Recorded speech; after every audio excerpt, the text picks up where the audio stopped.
sports. We are Baltimore. We are Ohio. The Athletics turned the tide on the Indians last night as Aaron Brooks threw a gem in his debut for Oakland. Pitching once again will be the theme today as road warrior Trevor Bauer goes up against all-star Sonny Gray in a showdown of former first-round draft picks. Next on Sports Time Ohio.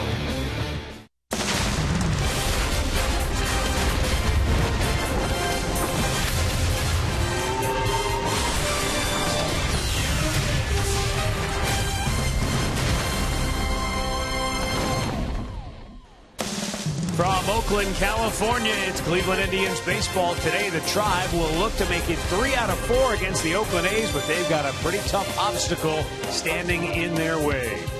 Hi again, everyone. Matt Underwood alongside Rick Manning. Tremendous pitching matchup between two very talented young pitchers. Trevor Bauer, well, this will be the first time he's ever faced the Oakland A's. Sonny Gray, the Tribe's all too familiar with his act. He's faced him 3 times. They've scored exactly 1 run against him. Well, I'll tell you what, it is going to be a good matchup, and Trevor Bauer coming off a tremendous start, his first complete game ever. Unfortunately, it was in a loss, but he had a great fastball, curveball combination working. He got a lot of strikeouts, 5 out of his 6 on the curveball. He had a lot of ground ball working, and he was just pounding the strike zone. Now, he is going to be matched up against a tough customer's right.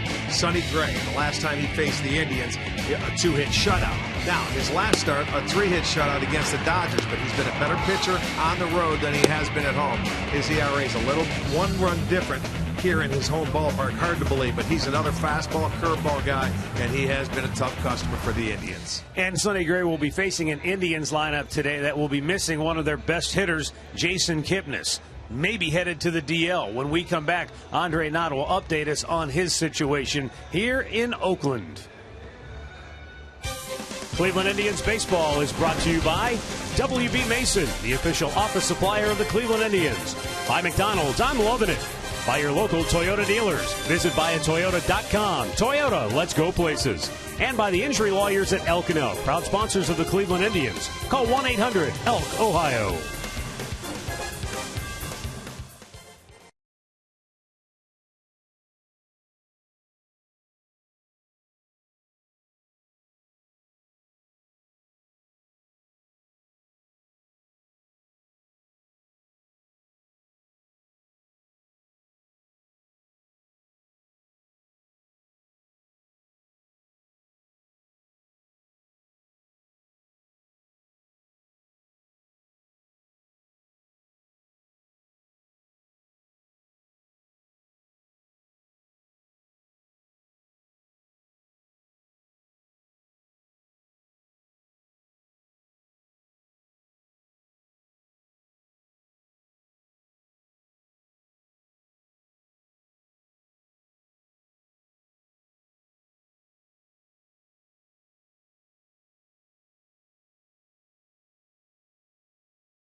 And welcome back as we greet you from the Coliseum here in Oakland, California. Another beautiful day as the Indians and A's wrap up the series here this afternoon. Developing stories. We go down to Andre Knott. Jason Kipnis, he's been DHing the last couple of days. Now today, not in the lineup at all.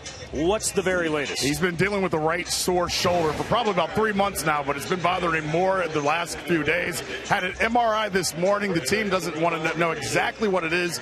Chris Antonetti and the medical staff will look at it. We're going to meet up in Anaheim.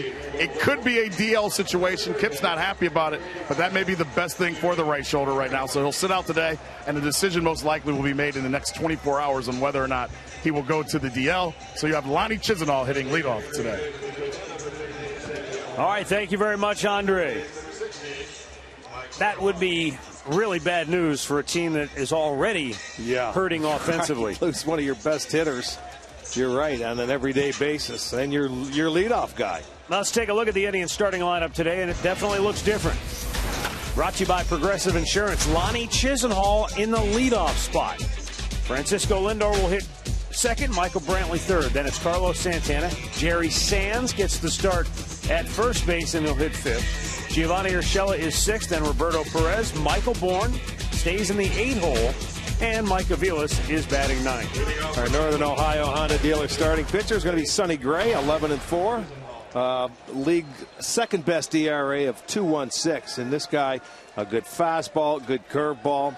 He's walked just 36. He struck out 124. Last time he faced the Indians, it was a complete game, 2-hit shutout. That was back in Cleveland on July 12th. For you, what makes him so effective? Well, he keeps the ball down. He has a good fastball. The curveball is tremendous, and he has guts out there on the mound. Because he's not a blow you away, strike down the side kind of a pitcher. He's not a big guy either, but he comes right at you. He doesn't mess around. He's given up only 8 home runs, 106 hits in his 145 innings. So he doesn't give up many base hits. He get guys on base, and he's that much tougher.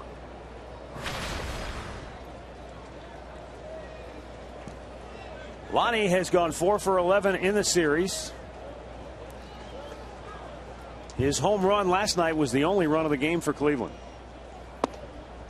Yeah, you talk about Sonny Gray. He has allowed 21 extra base hits. 18 have come with the bases empty. So they haven't been able to take advantage of it when you get base runners to drive them in. Well, that tells me that, quite possibly, Rick, he'll challenge a hitter or give you something to hit when there's nobody on base. But once you get that extra base hitter, you get somebody on base, and then he's probably not going to make that same mistake. Left-handed hitters hitting 181 off him this year. 181. Although he has been a much better pitcher. 8-1 on the road, 3-3 here in his ballpark. And how about Lonnie Chisenhall in the leadoff spot, drawing a walk? Let's take a look at the A's defense behind Sonny Gray today, brought to you by Jeep. It sets up this way. Bolden left, Burns in center. It'll be Reddick over and right. Laurie at third base, Simeon at short. Sogard at second. Davis is at first, with Fagley doing the catching. Phil Cuzzi has the plate. The crew chief Jerry Davis is at first. Will Little, Stu Sherwater on second and third base, respectively. Francisco Lindor squared to bunt, took a strike.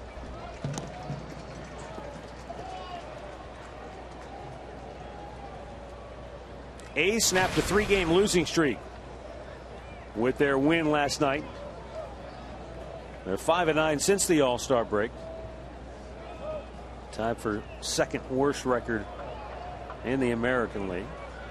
Upstairs to Lindor, 1-1. Tribe had their 3-game win streak come to an end last night. And at 48-55, a game and a half behind fourth place Detroit in the AL Central.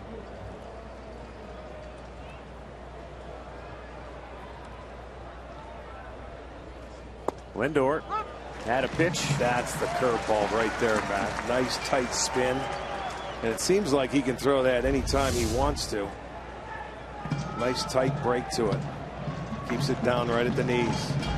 Starts about shoulder height. That's why he can get away with high fastballs. Lindor strikes out, one away. And expanded it a little bit more.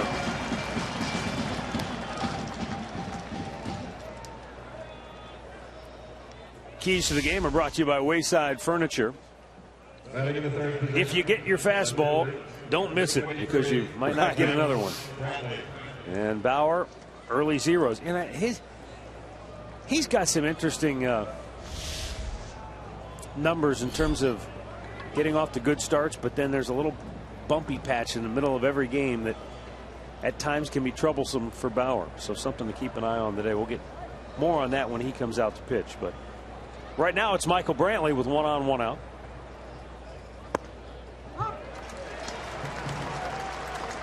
Well, after the walk to Chisenhall, Gray has dialed it back in.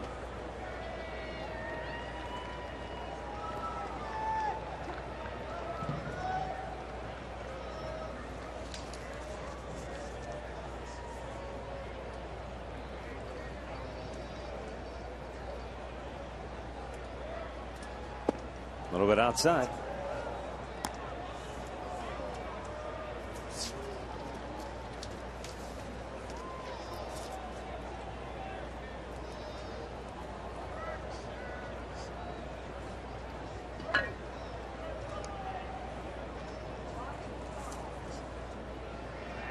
Brantley 7 out of 22 during his 6-game hit streak, and looks at a ball down low.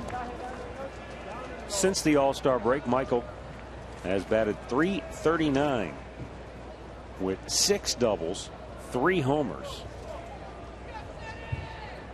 and 10 runs driven in over those 14 games.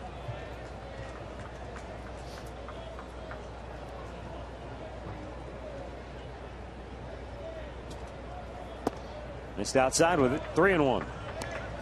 But boy, with Jason Kipnis down and out of the lineup, and we'll find out later for how long, this is a lineup that's going to continue to lean on Michael Brantley even more. Hopefully the MRI shows no damage, and maybe it's just something where a little rest. Few days of rest would be all he needed. That would be best case scenario. 3-1 pitch. It's up high, ball 4. Well, and then you know what? They weren't going to get him anyway. Lonnie had a good jump. 2 walks in the first inning.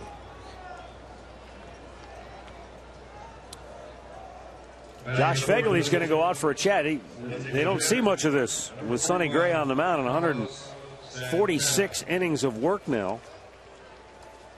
He has 38 walks issued. Yeah, they didn't walk anybody last night. That was the key. Window Systems game time temperature 69 degrees. Really beautiful all weekend long. Well, it turned out to be on the way over here to the ballpark today. Overcast like it usually is here, and it finally blows off at around noontime. Yeah, when we got on the bus today, I would not have guessed this kind of day was possible. Yeah, it's like that every day.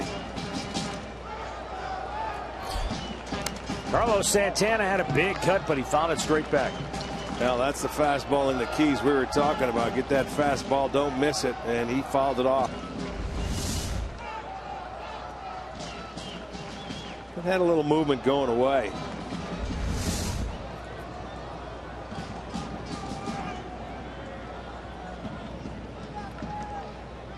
Two on, 1 out in the first.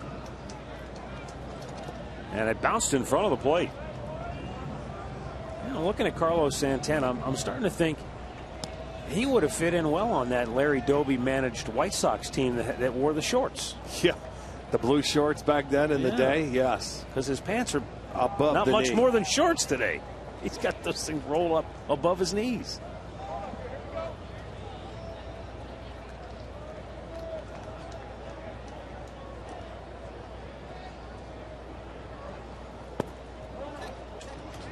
Two balls and a strike as Sonny Gray struggles to find his command. Well, this is how you got to get the good pitchers. You got to get them early. There's a side look at it, and he holds up. Gray just a .216 ERA, second best in the league. He's trailing Scott Kazmir, who was here before going to Houston. Santana swings and bloops one towards center field. It's going to drop for a hit. Lonnie didn't get a real good read on it, but he'll get to third base, and the Indians have him loaded with one out. From up here, it was a lot easier to tell that it was going to fall. Down there on the ground level, I don't know how. Well, you're right. Sometimes it is a little easier. He put a big swing on it, but you could tell coming off the bat it was going to fall, but you have to really make sure. You have to know where those guys are before that pitch is even made. But everybody moves up a base. And they're loaded with one out for Jerry Sands.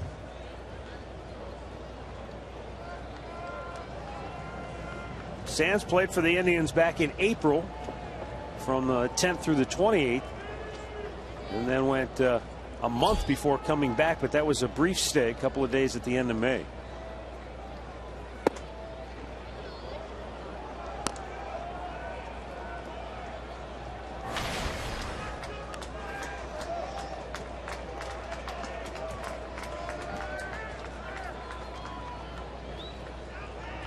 Let's see if Sands coming up can do something with the bases loaded. This has been a tough spot for the Indians all year long. Well, right now it's a tough spot for Sonny Gray because he's having a tough time throwing strikes.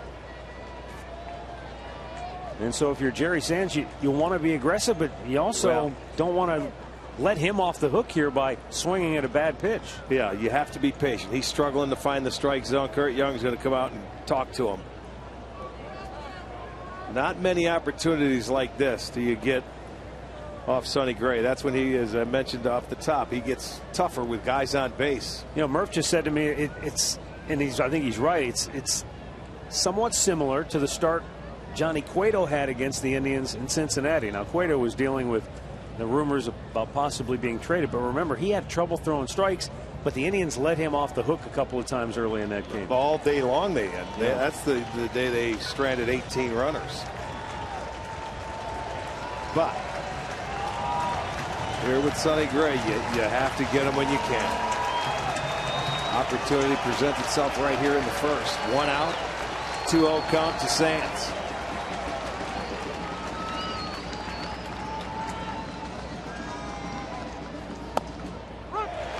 Right at the bottom of the strike zone. That's normally where he lives with that fastball, down at the knees. Take a look at it on our Nissan pitch tracker. 2-0, and that's not one you want to swing at. That's a pitcher's pitch right there, so you take it. Now the 2-1. Lifted to center field and pretty well hit as Burns circles under it. Tagging and coming home to score is Lonnie Chisenhall. Brantley tags and goes to third, and the Indians will play from in front as they grab a 1-0 lead. Jerry Sands with RBI number 7 on the year. Well, they'll take it.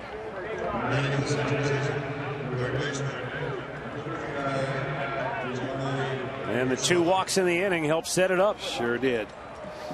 When was that? Their 12th or 13th sacrifice fly with the bases loaded? It is their 11th. Okay. I knew they had a boatload of sac flies. 11 sac flies, 10 hits. Right. And 12 walks. 12 walks. Right.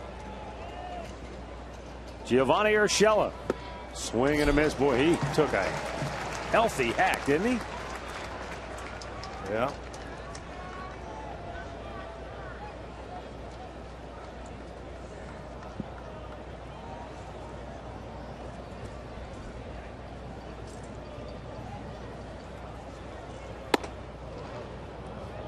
One ball, one strike.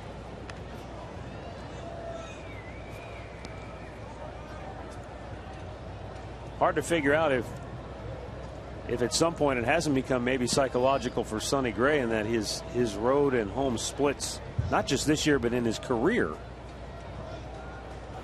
have been so different. I mean, in his career, he's got a 2.32 ERA on the road. At home, it goes up to 3.08. All 4 of his shutouts have come on the road. Yeah. Those last 2 road starts have been shutouts. The Dodgers and the Indians before that.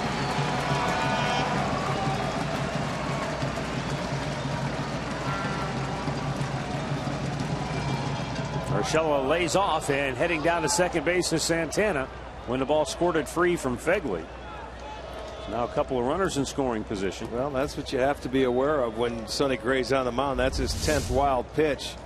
This ball squirts away, and it's a good job by Santana to get off first base and go. They're not going to throw through with that man on third base. So now base hit will play 2 more.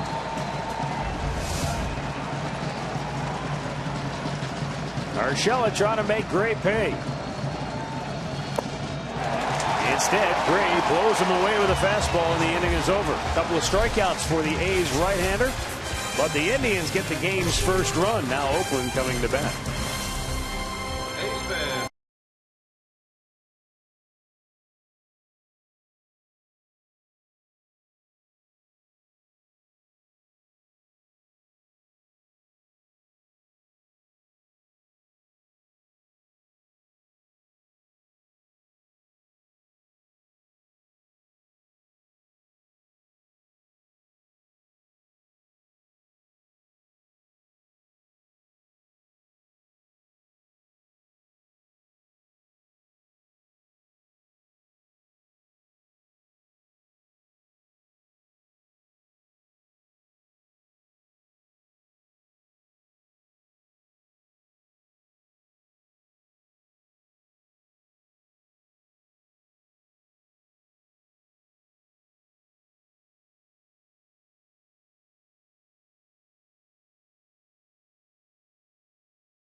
For Bob Melvin, the Oakland A's starting lineup today looks like this. It's brought to you by Toyota.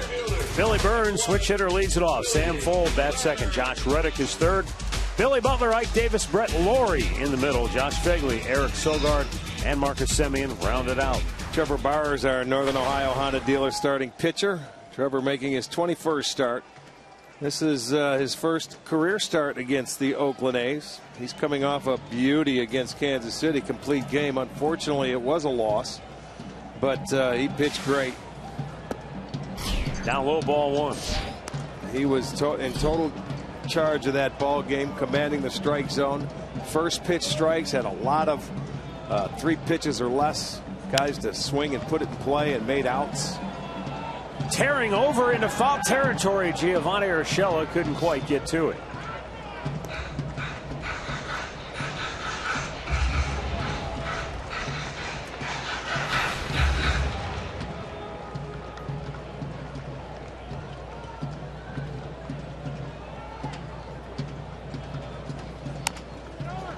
Bounce to first, and Jerry Sands makes the play unassisted, 1 away. Let's set that Indians defense. Brought to you by Jeep. It'll be Brantley in left, Bourne in center, Chisenhall over and right. Urshela at third, Lindor at short, Aviles at second, Sands at first, with Perez doing the catching.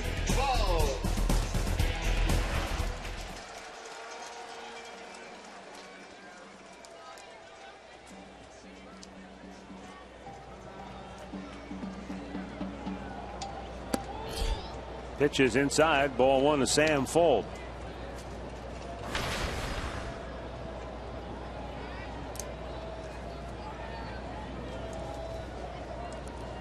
Fold gave the A's a spark at the top of their lineup last night, something that Bob Melvin was looking for. He walked, he had 2 hits, had an RBI, had a stolen base, he scored a run, made a great play defensively on Mike Aviles. Late in that ball game, Aviles throws out Fold for out number 2 here in the first. So we'll bring up Josh Reddick with 2 down here in the first inning. Reddick is 1 for 11 in the series.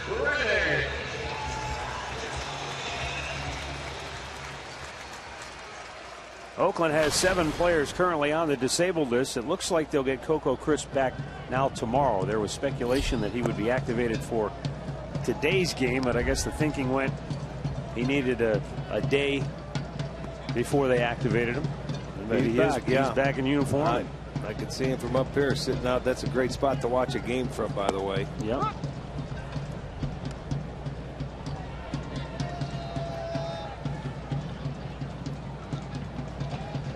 Well, as you said last night, he's a veteran. Yeah, they need him in this lineup. And I'm sure Bob Melvin, he could slot him anywhere. They're looking for the help.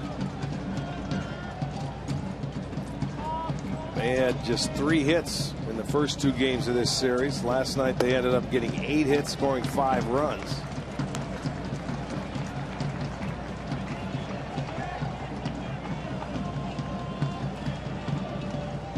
Reddick in a good hitter's count here, 3-1, and he slices it foul.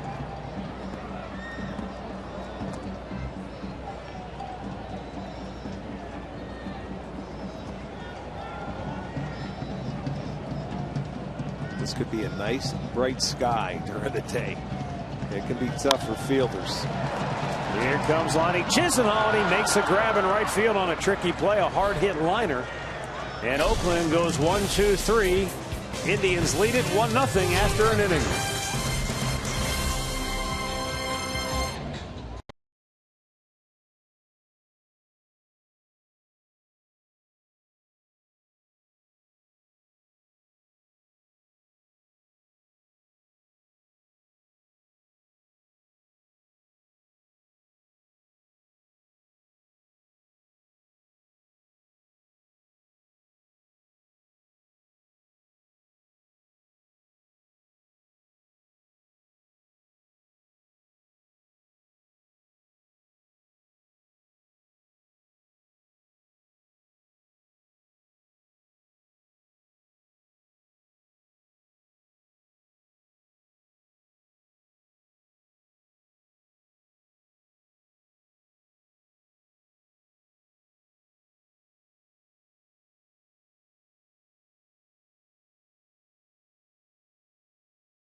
.com at bat on your smartphone or tablet. You can stay connected with live radio broadcasts, stats, breaking news, and more. Download MLB.com at bat, the #1 app for live baseball. Roberto Perez will lead off the second for Cleveland.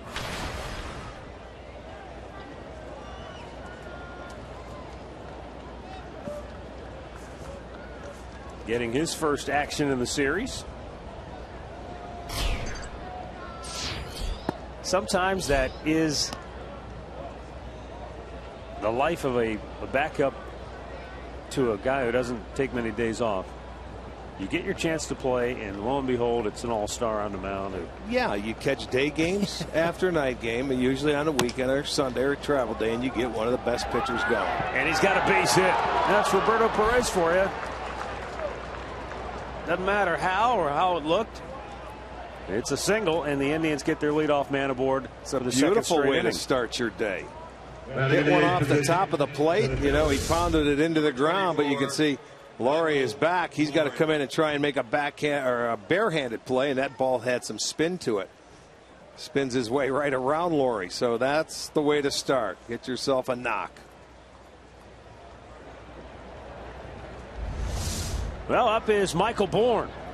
There won't be a lot of chit-chat between Michael and home plate umpire Phil Cuzzi. You're going back to Chicago, aren't you? Michael didn't care for the call Cuzzi made when he rung him up on a called third strike, and he went back after the inning and said something to him, and Cuzzi quickly ejected him from that game. And later he ejected Miguel Montero of the Cubs.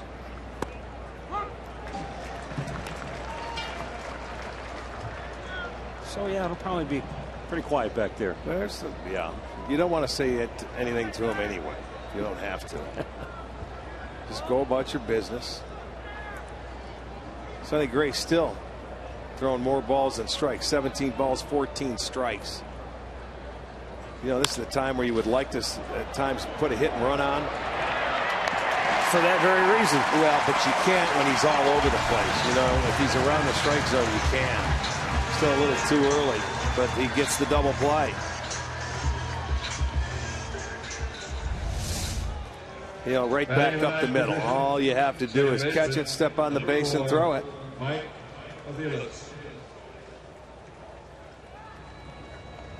Even as tailor-made as that was, it was still a bang-bang play at first, which is why for the longest time Bourne was one of the hardest guys to double up.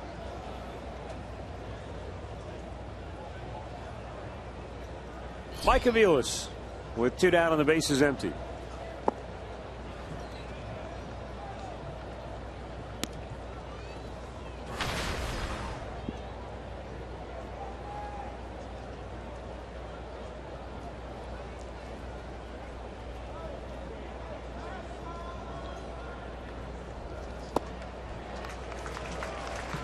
And Sonny Gray comes back with a fastball to even the count at 1-1.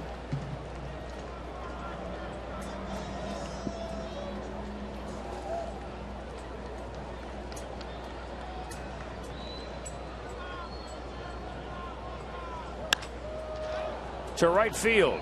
Reddick reels it in. The Indians are out here in the second. They lead it though 1-0.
Against Torrey Hunter and the Minnesota Twins on Friday.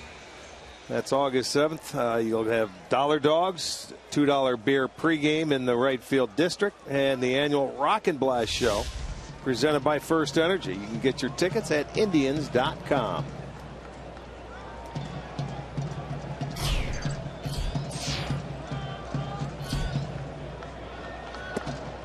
Billy Butler leading off the second for Oakland and takes the strike.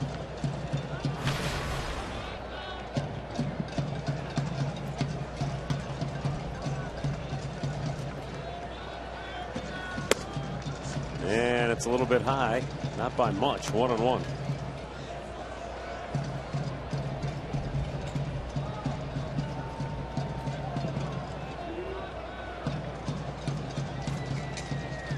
There's a foul right back. Butler got jammed on it. That's got to be one of those deals where he started to swing, he wanted to stop, but he couldn't. Because if you don't have to swing at this pitch, there's no reason to. Yeah, but once you start, you can't hold up. That's called caught in between. With, that's a swing you see a lot with 2 strikes because you've got to protect. But with 1 strike, I was surprised he even started after it. But I don't know. That could be a situation where maybe you're guessing right there. You know, as a hitter, sometimes you'll do that. He usually guesses right when it comes to the Indians. There's a base hit for Butler. Had the chance to hit the curveball and got it through the infield between short and third. There it is. That pitch stayed up a little bit, enabled him to get to it. So the first hit for the A's this afternoon.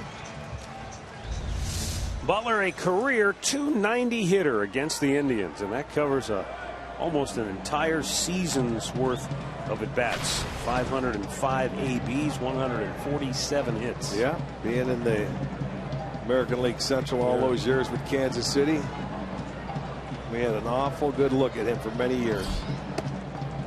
Now Ike Davis, who is batting .240 on the year and just 1 for 10 in the series.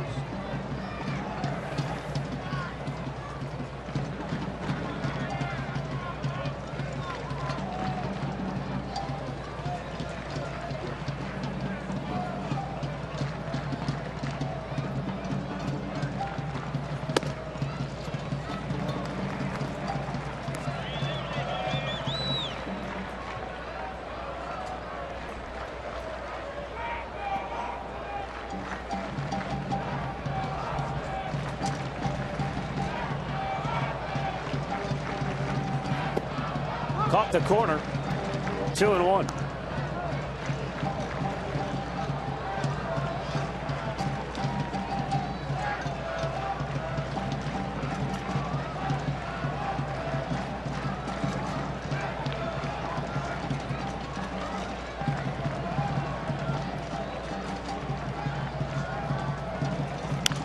Out of play. Ike Davis makes his home in Scottsdale, Arizona, which makes sense because he played 3 seasons at Arizona State University. Started his career with the Mets. He had a monster season in 2012 in which he hit 32 homers and drove in 90.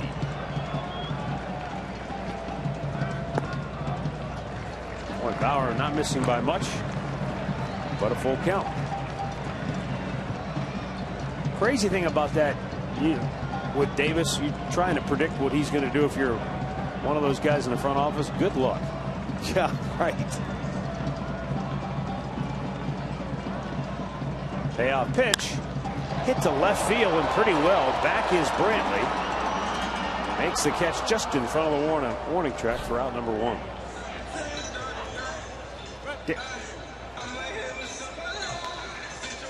In the driver's seat, presented by Kia. 15, Brett Laurie. Bauer's road numbers this year very good. A .247 ERA. 24 walks to 60 strikeouts in his 58 innings. Holding the opposition below the Mendoza line. So far today, 1 hit among the first 5 that he has faced. Now Brett Laurie, who is 0 for 6 in the series. And a breaking ball in there for a strike. You know, you would suspect there's not going to be a lot of hits in this ball game because Sonny Gray Hitters are hitting just 200 off him, and they're only hitting 223 off Trevor Bauer. So if they throw strikes and stay aggressive, you're not going to see many hits.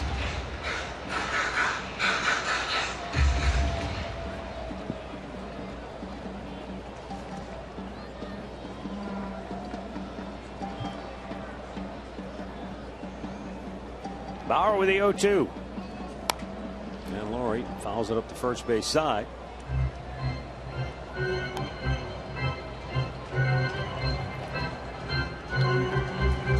Brett Laurie came out as the highest Canadian position player ever drafted.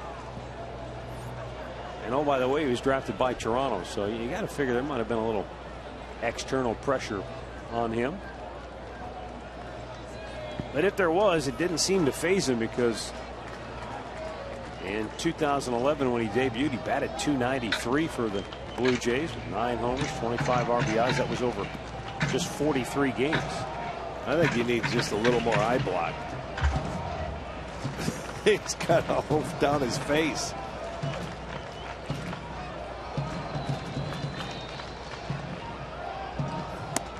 Swing and a miss. Bauer strikes him out, his first K. 2 down here in the second. It's going to be our Circle K strikeout of the day. He goes up at that high heater away. A good tease pitch there. Got him to swing at it, chase it. Strikeout number 1 for Trevor. He had 6 strikeouts in his last start, but the thing we liked about it, he was aggressive. He was getting early outs, kept the pitch count down, and that's how you complete games and go deep into ball games.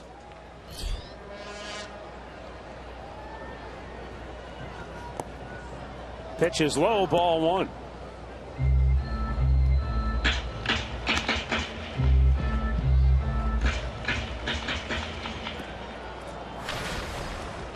Josh Phegley, his first action in the series.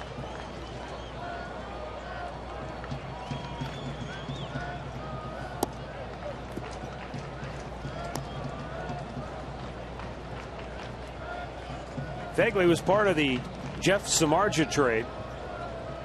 Samardzija started today for the White Sox at home against New York, and he got waylaid. Allowed 9 runs on 8 hits in 4 2/3 innings. Yankees lead the White Sox 12-2 in the 7th inning.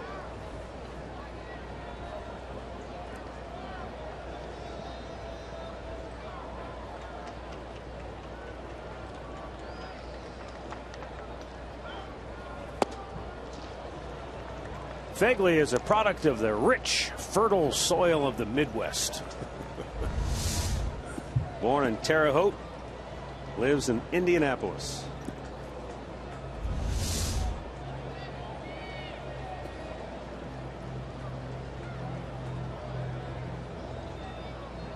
The 2-2 offering is a little high and a full count. Yeah, that's the one that's tough to lay off when you're a hitter, and you see that pitch much better, but you're not going to get on top of it usually. A lot of times you swing through it, but he was able to take it.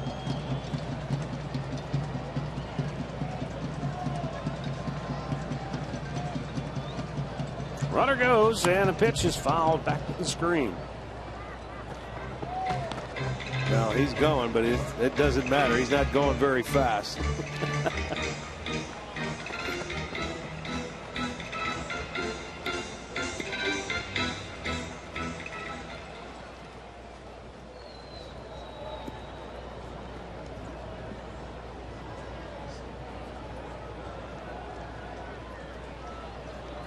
Bauer ready. Butler goes, 3-2 pitch, strike 3 called, inning over. Bauer gets a couple of Ks here in the second, and the Indians maintain a 1-0 lead.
Brings us back to last night for our great clip of the game.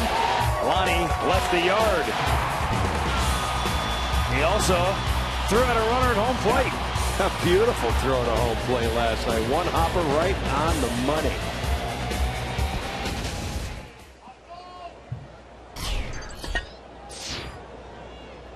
I don't know. He might be taking this asset thing a little too far, though. Defense, throwing guys out in the outfield. Now the leadoff role. He's really showing Terry Francona he can do it all. Well, might as well get your at-bats, have fun. And I think that's the key. We've talked about this many times before with guys moving around the order. You have to be yourself. You can't, I'm that leadoff, so I must change this. Yeah. Right. You want to take a few more pitches, obviously, if you can, but not at the expense of what makes you who you are. No, you look for that first fastball, get after it. It doesn't matter. Shouldn't change a thing just because you're in the leadoff role, and it's only happens once, and that's leading off the game, and then after that everything's different.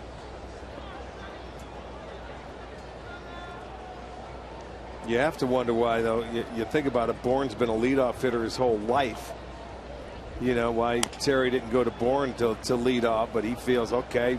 Bourne's been swinging the bat very well at the bottom part of the lineup, so I don't want to, upset him, but it doesn't matter. Bourne's been that leadoff hitter his whole career.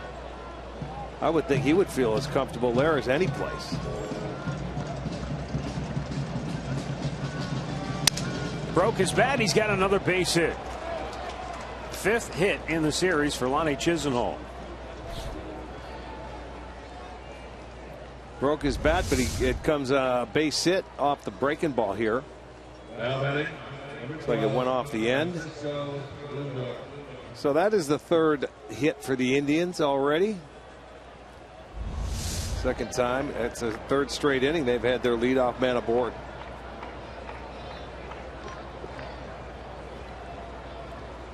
Francisco Lindor squares, takes again. This is the same thing he did in his first at bat, except Sonny Gray threw the pitch for a strike, and now Sonny's looking back at home plate umpire Phil Cuzzy because he thought he threw a strike that time but didn't get the call.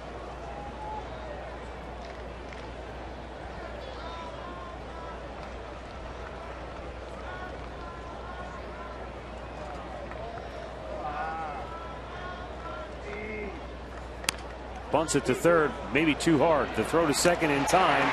They do not turn a double play, however.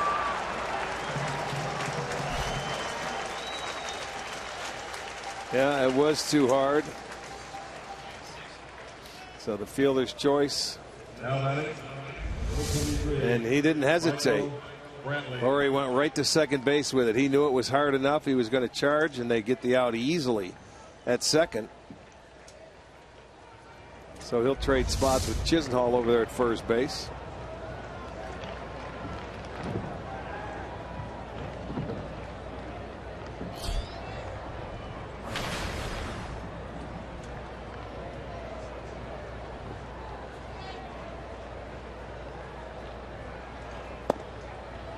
Michael Brantley drew a walk his first time up.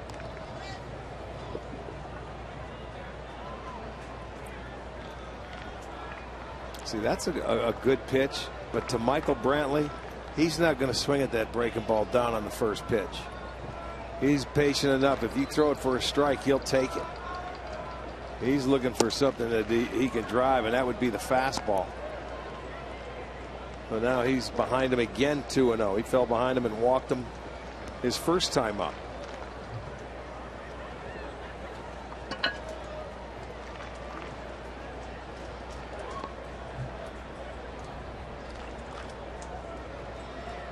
Close play at first. Lindor just barely got back in time. And remember, he got picked off the other day. Yep. He was thinking about going to 2nd, but that time he wasn't. So that's your maximum lead right there. He just was able to get back in. You know, with that throw over there and it was that close, that you can't get another half a step.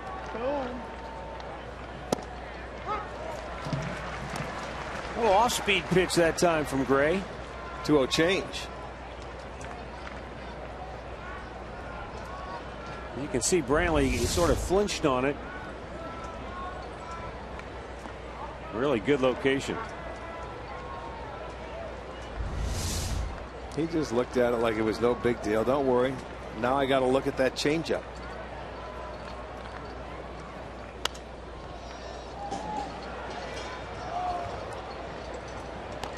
Two.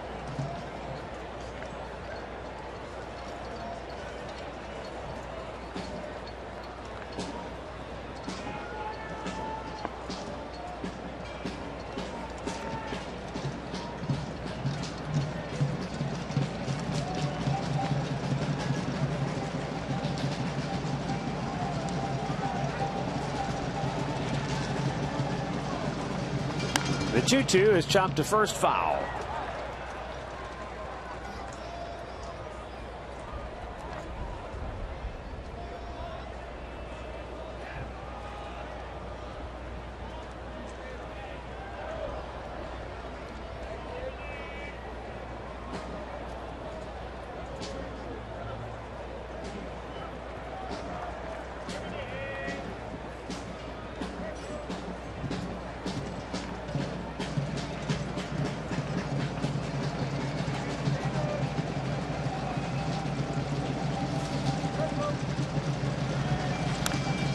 Fouls are right back.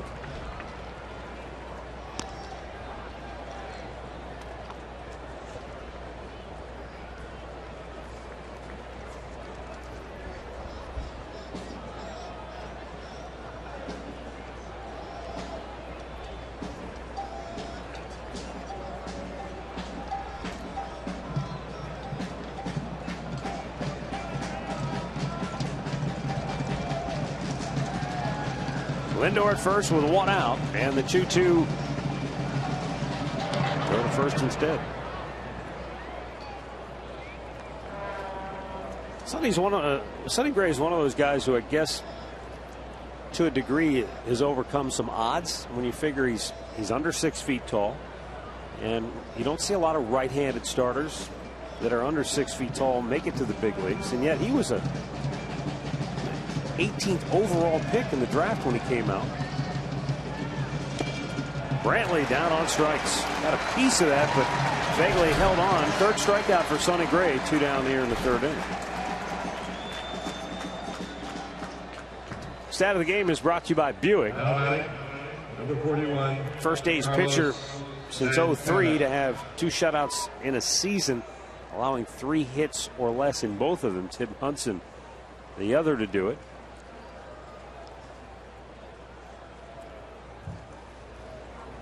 But again, and this goes back to what we talked about at the outset.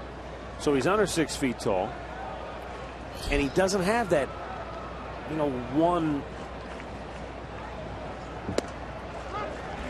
have that 97, 98 mile an hour fastball that scouts can just go, whoa. No, he doesn't. He just knows how to pitch. He's a fierce competitor.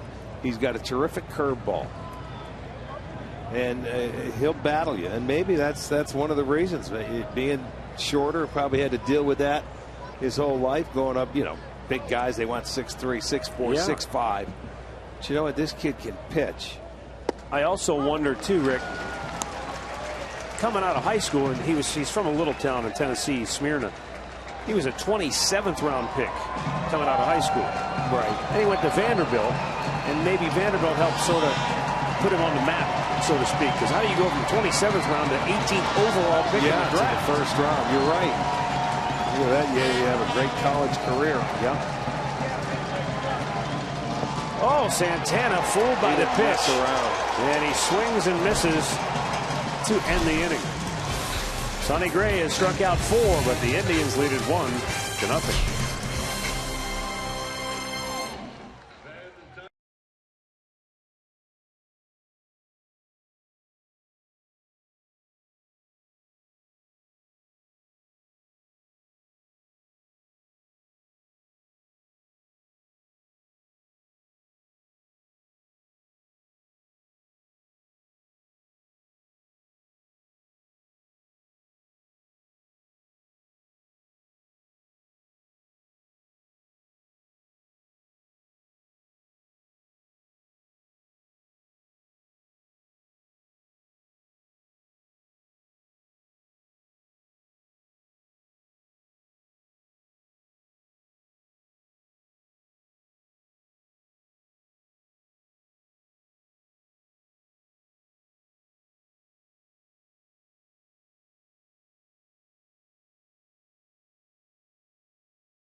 by Miller Lite.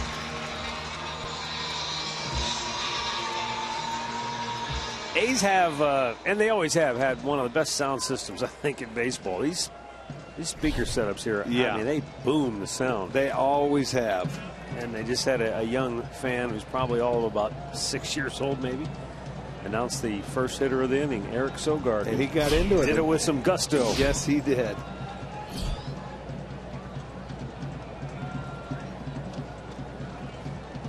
Eric Sogard,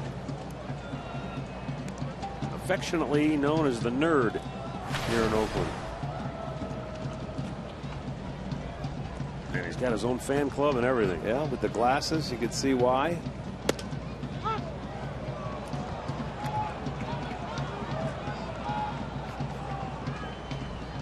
There's Nerd power. Yeah. Sitting out there in right field.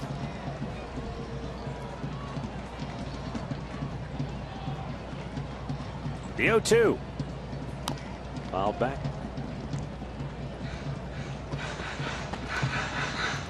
Yeah, the bleacher creatures here in Oakland, they get into it, don't they? Yeah. They got the drummers out there bringing the signs in. Yes, they do.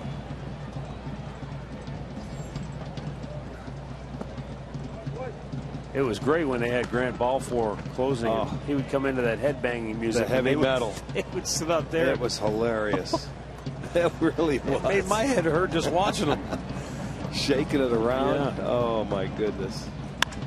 1-2 is laced into right field, a base hit.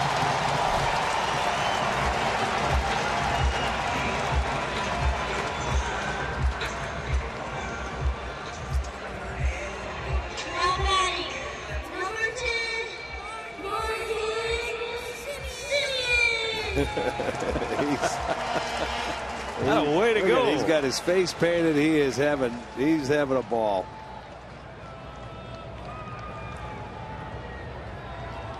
Dick Callahan, a longtime PA voice here, does a terrific job.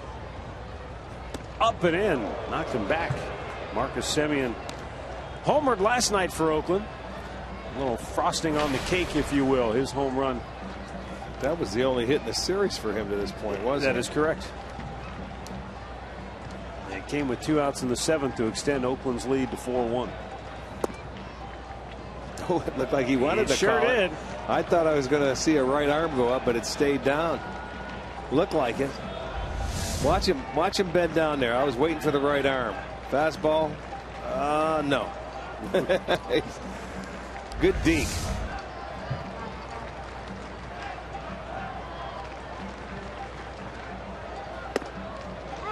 And he gets the call this time. 2-1. That's Trevor. You get to the 2-0, 3-1 counts. A lot of times he goes with his slider.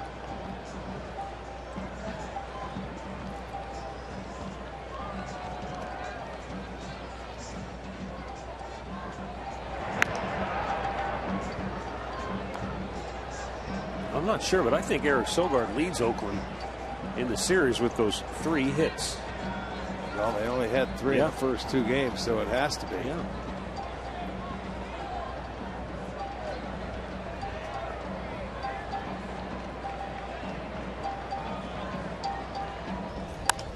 Right into the glove of Sands, who doubles off Sogard. That ball was smoked. And Jerry able to make the play. Yeah, that's extra bases going down the line if he's not standing in the way. You see, he comes off first base, and it's right in his tracks. Just catch it, step on the bag, double play. Just what Trevor Bauer wanted. Couldn't be any easier, even though it was hit hard.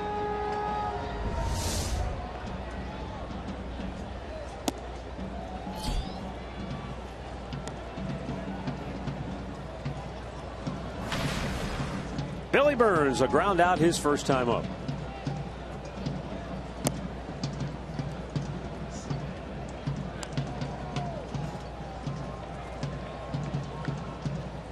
You know, you had asked me before, Rick, about Sands defensively.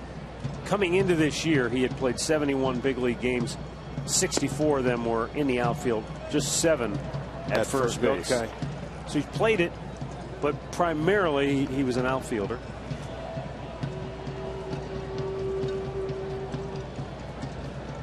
he's certainly a big target over there at first base, which is nice for the infielders. Close pitch. It's ball 4. And Burns is aboard with 2 down here in the 3rd inning. Yeah, not necessarily the guy you wanted to walk because he has 21 stolen bases. Well, you can check out the best fireworks show of the year. That'll take place Friday and Saturday back at home, and the Indians will take on the Minnesota Twins. It's the annual Rockin' Blast. It is presented by First Energy, and it's the 10th anniversary of Rockin' Blast, so it should be something really special. Get your tickets at Indians.com.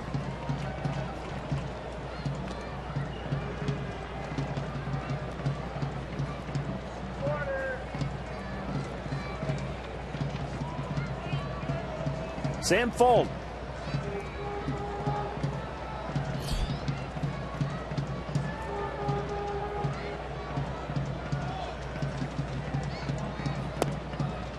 Takes a called strike.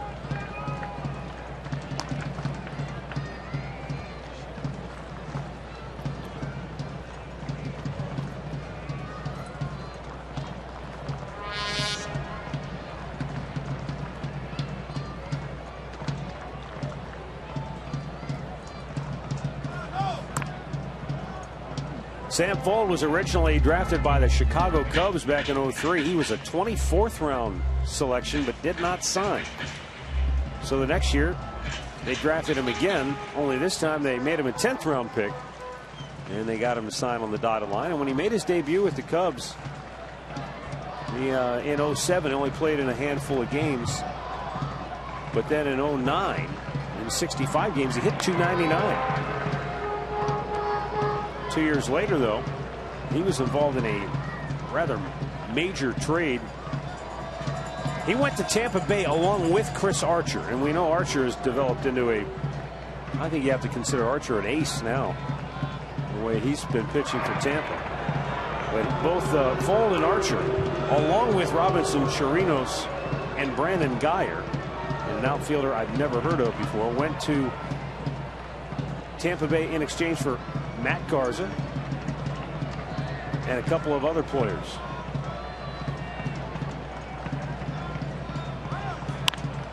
Popped him up. This might be playable for Roberto Perez. Sure is. And he'll make the grab at the on-deck circle to end the inning. We've played 3 in Oakland, and Bauer has shut out the A's. The Indians lead it by a run.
comes to bat. For Jerry Sands, this is a big opportunity with him. After the trade deadline, the Indians waited to bring him up because they didn't want to possibly lose him going into the break. Terry Francona says, look, we don't have a lot of power hitters throughout our minor league system. We're going to give him every opportunity to show that he can make it with this team and be a guy that can play first base and the corner outfield positions. So far, already a sac fly in the first inning for the Indians. All right, thanks, Andre. And he'll lead off here in inning number 4.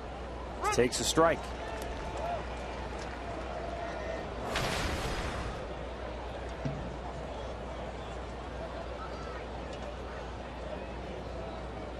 He hasn't had many opportunities, but boy, has he made good on the ones that he has. Sands, well, his first game, wasn't it against the Tigers? Legendary status. He's Yes, only he had was. 24 at bats, and he's got 9 hits.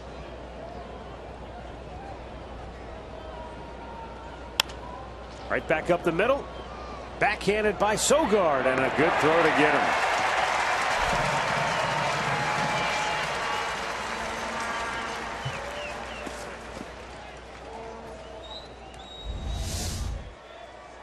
Right back up the middle. Just not hard enough as Sogard able to cut it off. Make the throw on the run to retire Sands.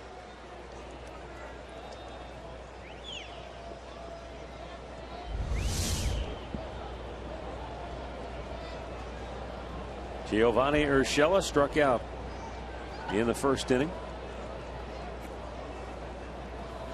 And a foul back.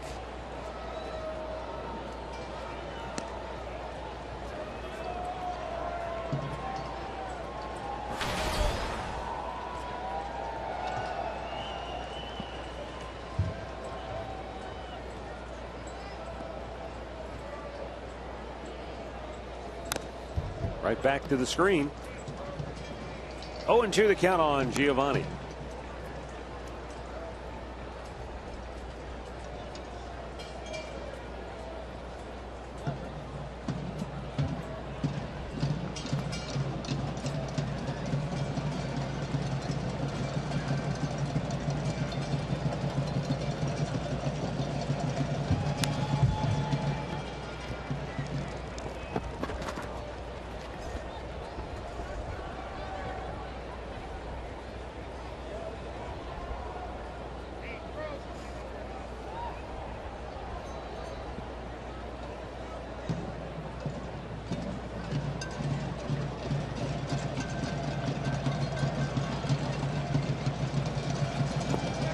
And Urshela is down on strikes. He chased one. And that's 5 Ks for Sonny Gray.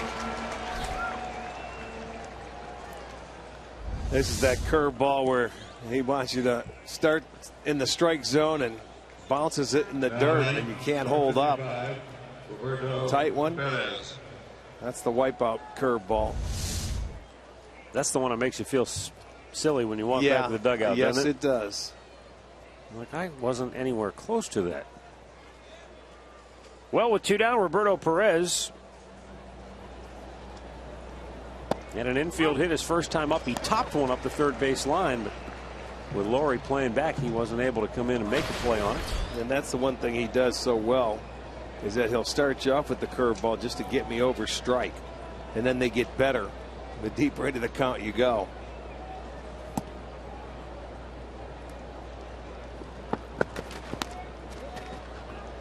Mentioned before that Sonny Gray has overcome a lot of obstacles along the way to the major leagues. His dad was his coach from the time he was 5 years old in just about every sport he played, primarily baseball and football.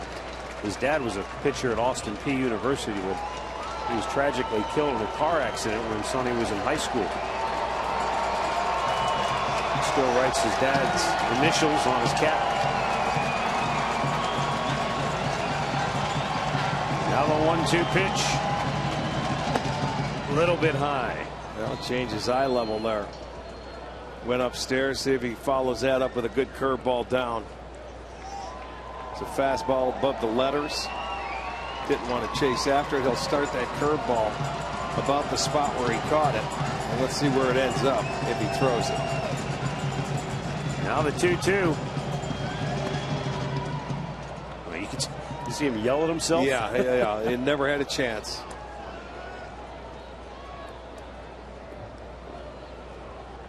Michael Bourne would be next.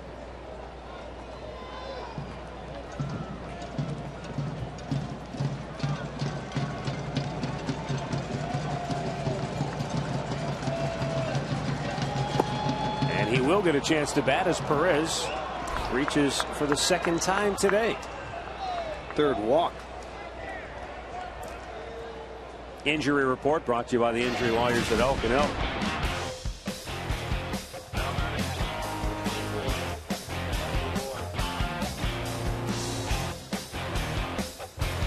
Now, Minnesota's an interesting club. They're still very much alive in terms of postseason stuff. They lay claim to one of the 2 wild card spots, but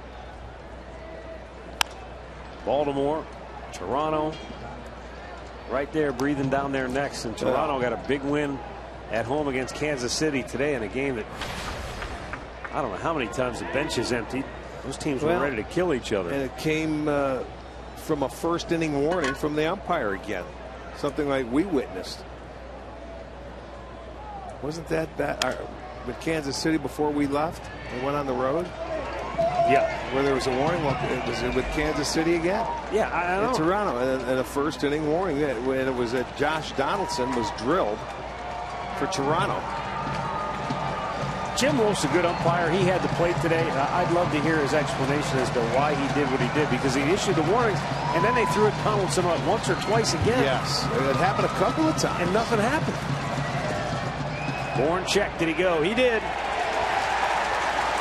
Stu Sherwater raises the right hand, and now Michael Bourne. Wait a minute, what's going on here? Oh, okay. The ball was in the dirt, so Bourne was going to try to take off and go down to first base, but the inning is over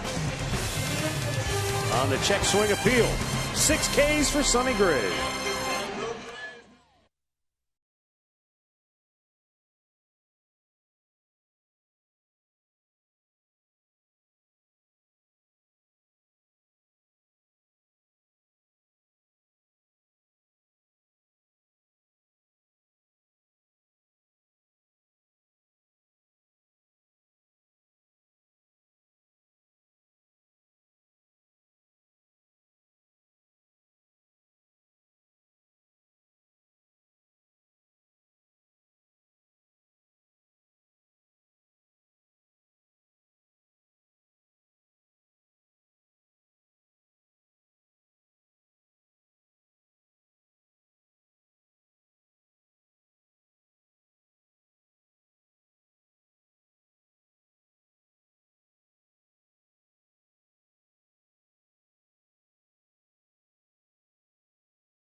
Came up with a Red Sox organization.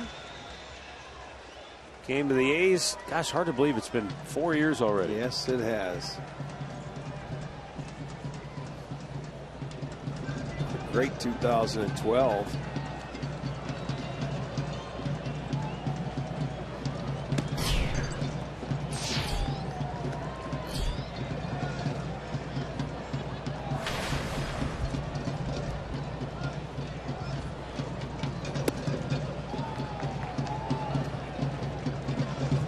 Reddick is further proof that if you're a good player, they will find you.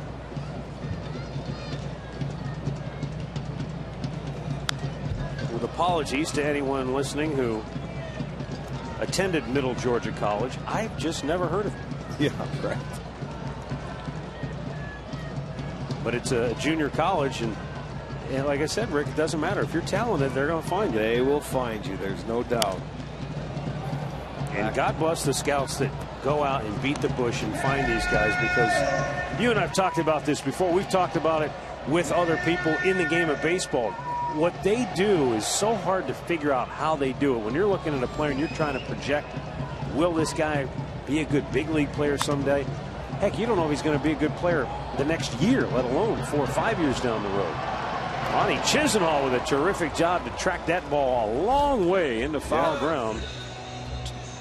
And that's the first out here in the 4th inning. AT&T Uverse rewind on Trevor Bauer so far today. Well, he's had very good stuff early. Mix of fastball, sliders, and a good curveball as well. He's fallen behind a few guys, but he fights his way back into counts. He has struck out 2. He has walked 1, given up just 2 hits.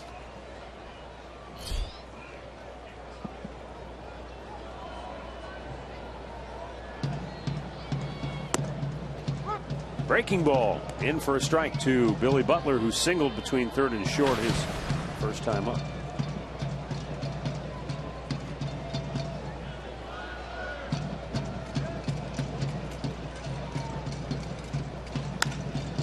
To right field. Lonnie's going to be tested again. He's moving over, makes the catch. Made that look very routine. Actually, I thought at first, Rick, it was going to be a harder play for him, slicing away, but well, he tried to shoot it that way, and it has a little slice to it, but easy play for him. He's had 3 putouts today. Reddick 2 times, and Butler right there. I like Lonnie's approach to this whole thing. He's like, look, I know there's going to come a time where I do something wrong, or I don't make the right play just because I haven't been out there a lot or experienced it yet. You can't hide. But, you know, he's kind of taking it all in stride. I think the thing that he said to me was like, you know, I know there'll probably be a play where I'll throw it to the wrong base. Well, that's okay. You know, there's nothing wrong with that. That's how you learn. It's exactly how you learn how to play a different position. There's always something going to happen.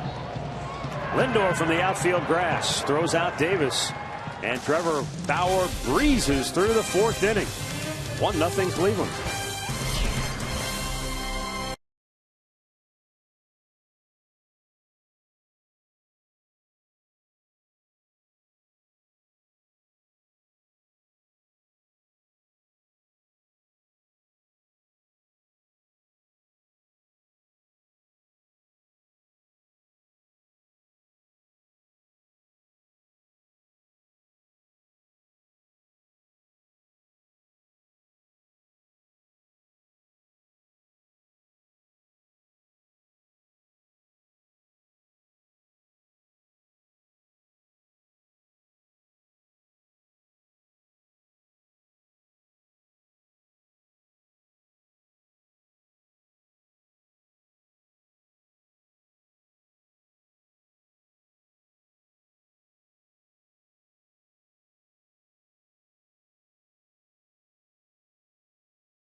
I think that's where Murph stayed when we were here. The Fox Oakland. You got it. Looks like his kind of place. For palatial suite.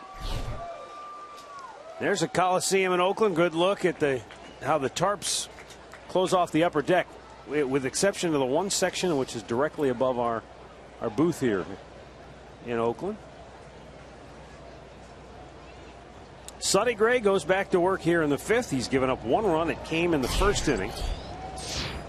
And it came because of a dreaded leadoff walk. This is going to be close. Davis looking right up into that sun on a long run. Well, looking into the sun, and I don't see any glasses around. Yeah, you're right. How can you not have glasses on a bright sunny day? You're looking up into the sun on a play like this, and he doesn't get there. I think he didn't know where he was at. I don't know if the sun bothered him as much as not getting over to the warning track as quickly as possible. Although it's a nice bright sky, tough to see. Well, he's going to try it again. This time it's Reddick. Look out, makes the catch. Look at that. That's a great play. And skips through the traffic. That's an Oakland out right there in foul territory. That's a foul ball in just about every other ballpark. That's a nice running catch because he's running, to the side there. There's the bullpen. He's getting no help from anybody down in that bullpen. He makes the catch and just dodges them all. Now he's got sunglasses on. It's a good play. That's a tester. In fact, it almost looks like he's got those enhancers. The tinted lenses.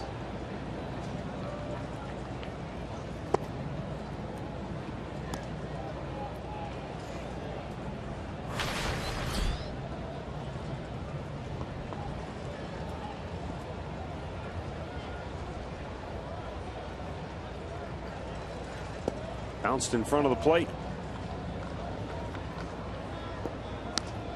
Lonnie's got some different glasses on. He's usually got those ones that are sort of like a neon green frame color.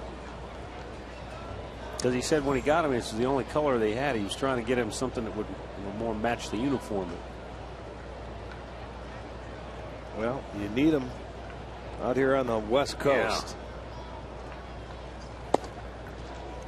Well, right now he's got his hitting glasses on because he has 5 knocks in the series, including a home run. He has scored the Tribe's only run in this game. That was the leadoff walk, and he's 3-0 here. Make it. He's been on base all 3 times. 4 walks.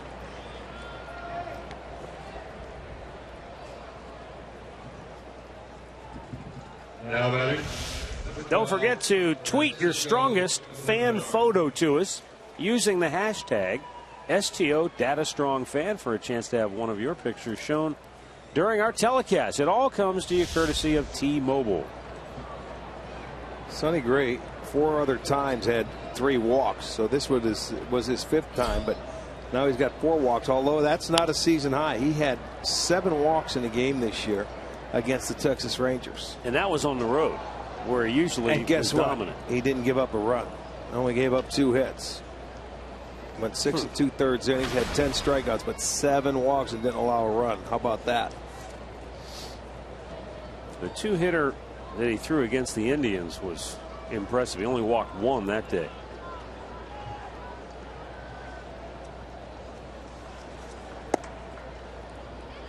Yeah, he's sort of fighting himself out there today when it comes to command. Rick, what's funny, and I don't know if there's any correlation to it, but so you mentioned that his last time out, he threw a complete game, 3-hit shutout. Right. It was against the Dodgers. So, and he's struggling today. Yeah, and he's struggling. He's given up 1 run. But you can tell that from a command standpoint, he's not the same guy that we've seen. Well, go back to that game in Cleveland when he 2-hit the Indians, a complete game 2-hitter. Next time out, 6 innings, gave up 5 runs on 5 hits, walked 3 batters. To Minnesota, yeah. So maybe there's something to that. I don't know.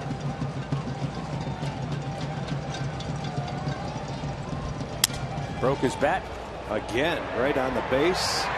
Double play. Yeah. So Sonny has been able to minimize the damage, even though he's given up a lot of walks today.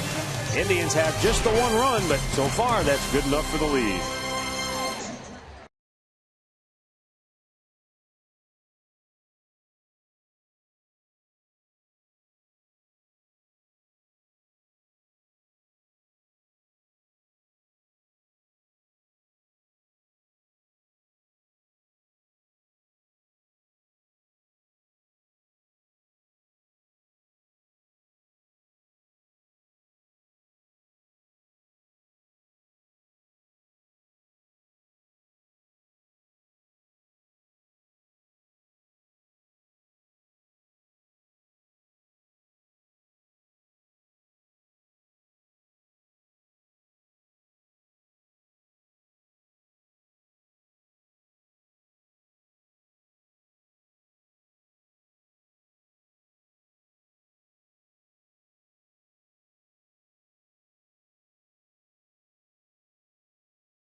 That second night on August 8th. So go to Indians.com for your ticket details. Brett Lawrie will lead off here in the bottom of the 5th for Oakland. He struck out his only time up. Pitch up high.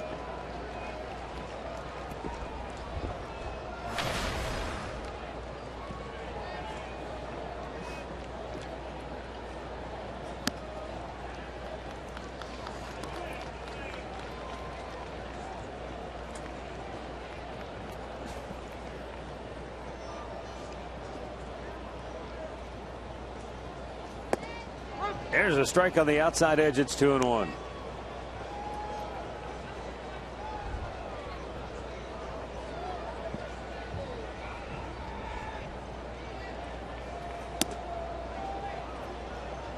He's been able to get him a couple of times with that high fastball up and away.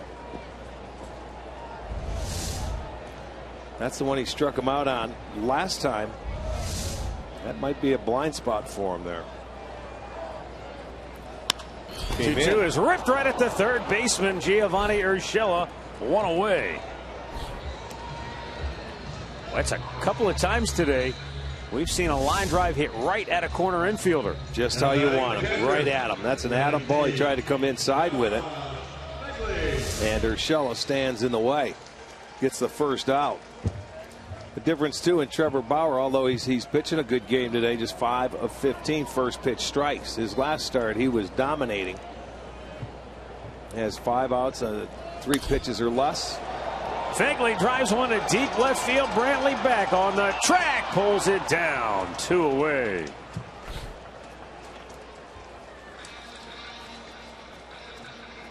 Well, grab your crew and catch a game at the new Corner Bar. It's open to all fans at Progressive Field. $13 district tickets. They're presented by Sports Time Ohio. They're going fast, so get yours at Indians.com/district ticket.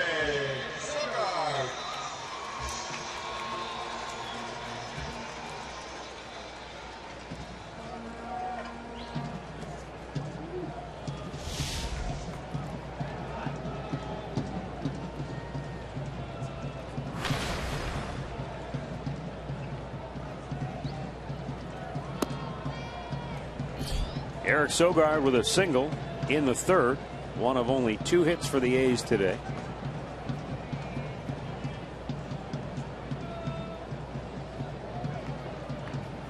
It's been a pitching dominated series between these two clubs.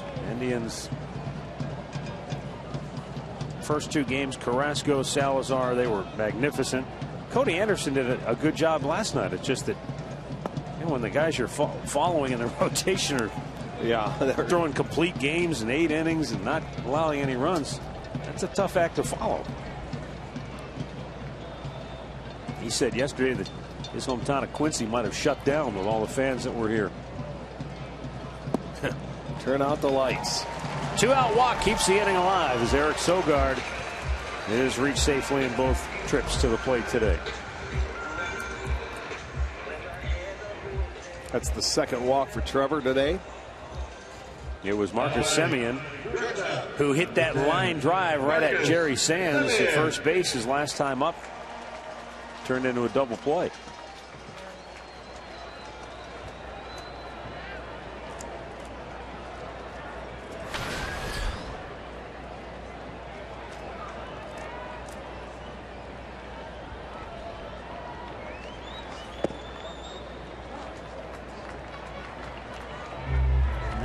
Perez going to go out to have a quick word. Bauer's just over 70 pitches, but you know those are the things that kill a pitcher's chance to get deep into games. The 2-out walk. He did that with Billy Burns. He did that here with Sogard because you're thinking 1, 2, 3, you're out of the inning, and instead costs you maybe 5, maybe 10 more pitches. Who knows? Yeah. You want to be a little more aggressive too when you get to the bottom part of the lineup.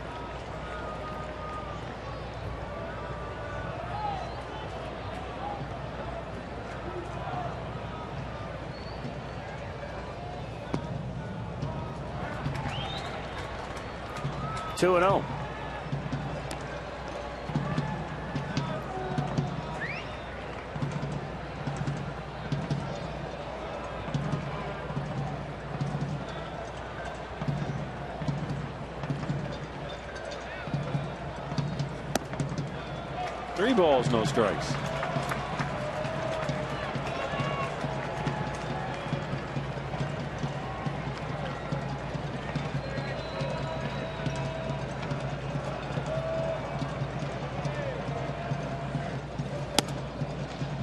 What do you know? A 4-pitch walk and back-to-back 3 passes. And now we go to the top of the order, and Billy Burns, and here comes Mickey Callaway. Oh, been a good groove, and then all of a sudden just lost it.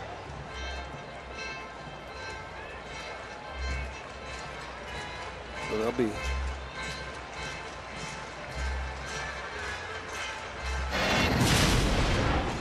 Well, this series, Lonnie making his first start out in right field and has handled everything he's had an opportunity to. A terrific throw last night. Another throw, the very next hitter that was cut off.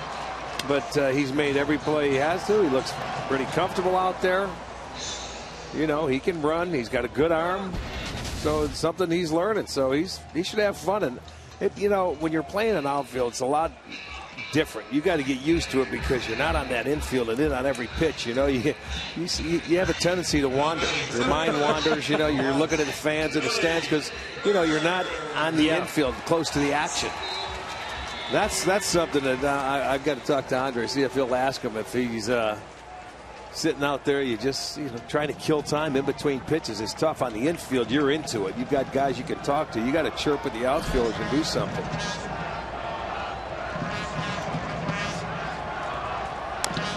I'm sure the fans that sit out in the right field bleachers would be more than happy to engage him in conversation. Those people are the ones you don't want to talk to. Yeah, they could get a little violent sometimes, but we were talking about it last night. It was Jeff Francoeur. Right. When he was with Kansas City, they were all over him. He bought them all pizzas. He sent pizzas up there. Right. And they loved him after that. He won them all over. There you go.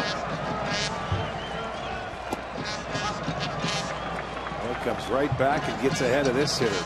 Good job. A couple of good fastballs in.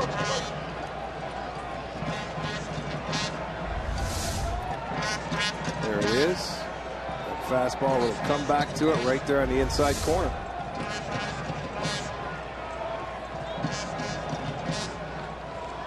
Burns trying to regroup, down on the count 0-2.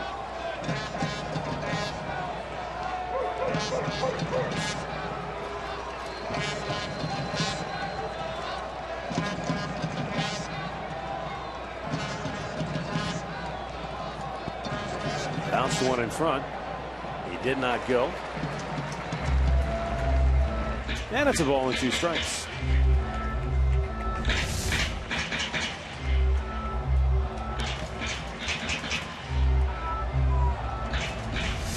Perez wanted it.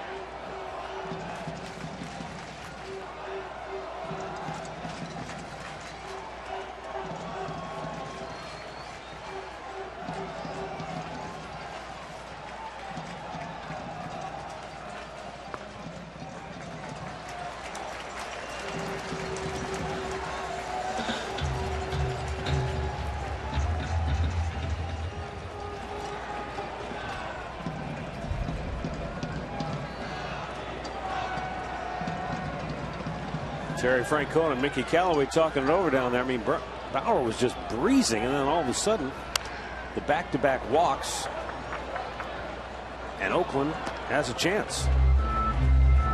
Yeah, you walk the 8th and 9th hitter to roll it over to the top of the lineup, but he was able to get ahead of him on the fastballs. Missed with a couple of breaking balls. He had retired 6 in a row with ease. Before the 2 walks. Now the pitch. Base hit, and Oakland ties the game. Billy Burns delivers a 2-out RBI single to left field. 1-1 our score here in the 5th, and the A's make Bauer pay for the walks. Yeah, they sure did. And you know, here's a fastball. It's up. And he just stayed on it. It was a pretty easy pitch for him to go the other way with. There was nothing on it. He got ahead of him with the 2 fastballs in, and then he gives him a little bit of swinging room. And you can see he just slaps it the other way. So the Indians scored their run in the first because of a walk, and now back comes Oakland scoring in the fifth because of a 2-out walk. So this game is tied. Both teams with 1 run, both teams with 3 hits.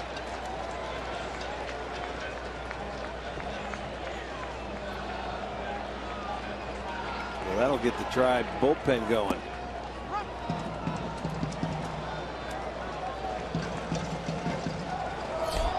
Austin Adams getting loose.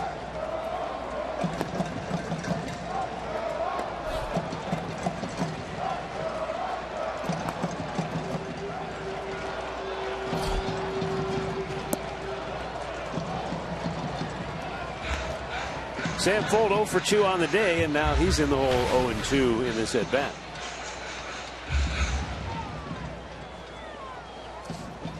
Yeah, 2 of Oakland's 3 hits have come when Bauer had that hitter down in the count 0-2.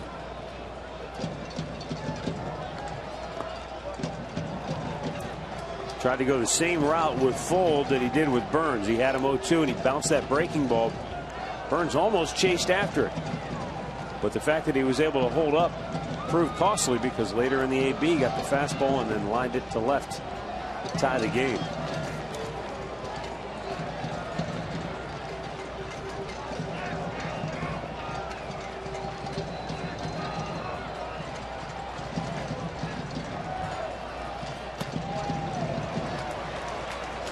Two balls, 2 strikes.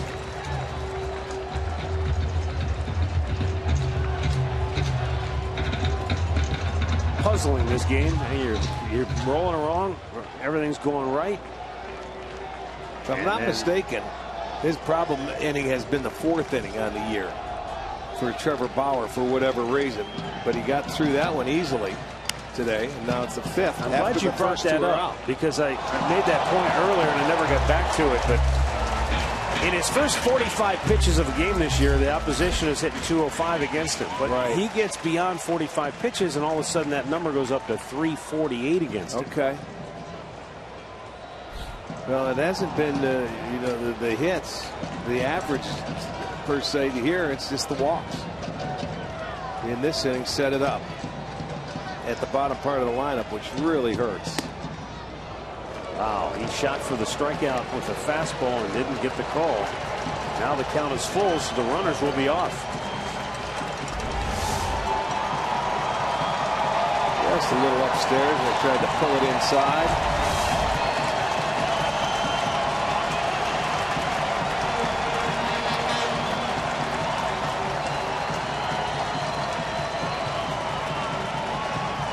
Runners go, and a 3-2 is ball 4. He's walked another.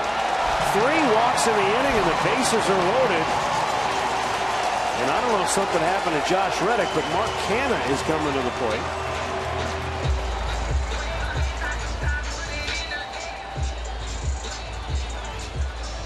One thing I can think of, Rick, is that running play that he made in right field over near the bullpen, and maybe he did something.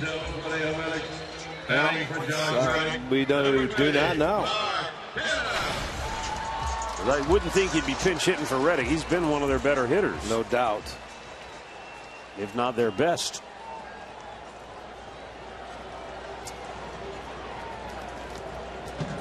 Well, where the Indians have struggled with bases loaded, Oakland's been one of the better teams with bases loaded situations.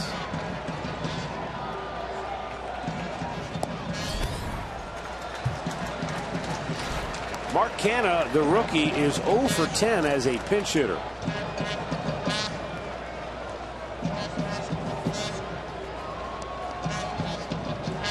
But again, I don't think this is your normal pinch hit situation. I think something must have happened to Reddick.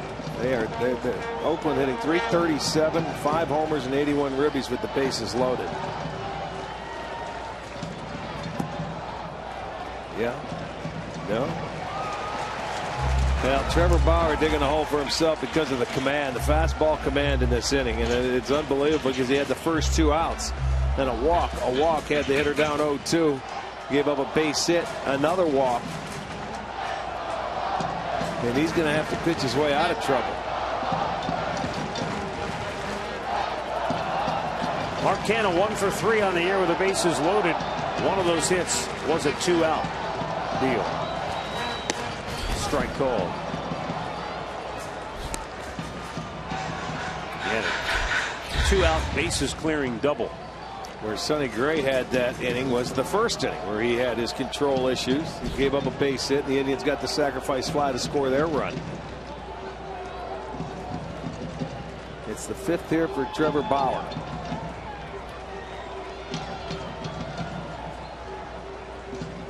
Now the 2-1 offering. 3 balls and a strike.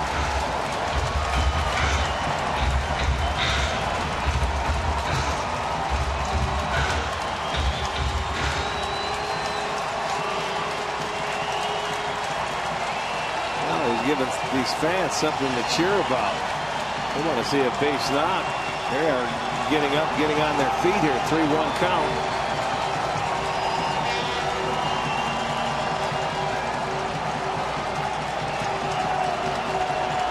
And Bauer's pitch is a strike to the outside edge, and he got that one up to 96. That was a good one. He didn't mess around there.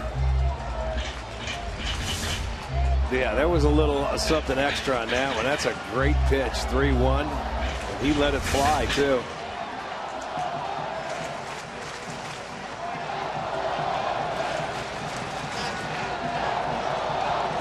Well, the runners will be off on his 3-2 pitch to Mark Canha.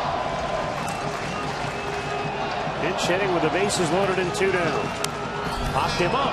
That's going to be in play. Roberto Perez can't find it with the sun. Urshela's there to grab it. And the inning is over. Oakland ties the game thanks to 3 walks in the 5th.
First and a 2-out RBI hit by Burns in the 5th, but the walks were the killer there for Trevor Bauer. Puzzling, wasn't it? It really was. Yes. I'm sure it's just as puzzling to him, where he's cruising along and then all of a sudden the wheels fell off. Canha stays in the game, goes to left field. That moves Fold over to right.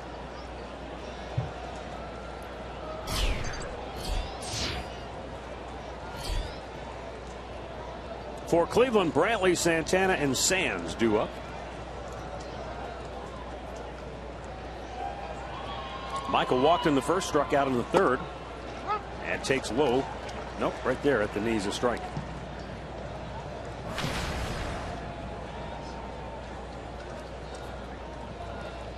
He's out of the stretch here. Maybe feels more comfortable. Scrapping the windup, huh? Well, I mean, he doesn't have much of a windup to begin with. There's Brantley with a base hit in the left field. I mean, Gray's one of those guys that, like a lot of the newer David Price model guys pitchers. It's like one little half step. Number 41. But still, he thought enough of it to make the change. So. Yeah. Brantley picked out a breaking ball that stayed up in the zone. Shoots it to left field. That's the 4th hit for the Tribe. Well, it would be good to see the Indians try to respond quickly here if they can. 4th time in the 6th inning. 6 innings that they've had their leadoff man on.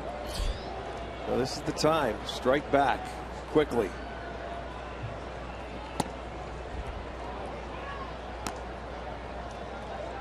Santana blooped a single in the center in the first, struck out his last time up. Yeah, he buried him the 2nd time up with the curveballs. Got him to chase one in the dirt, and that time that's why he threw that fastball in to back him off the plate.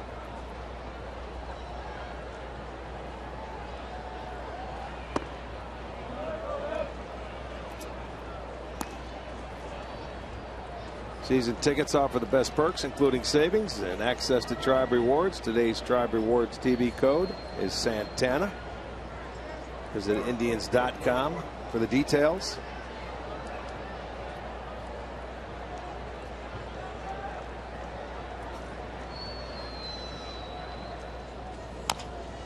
Pulls it foul.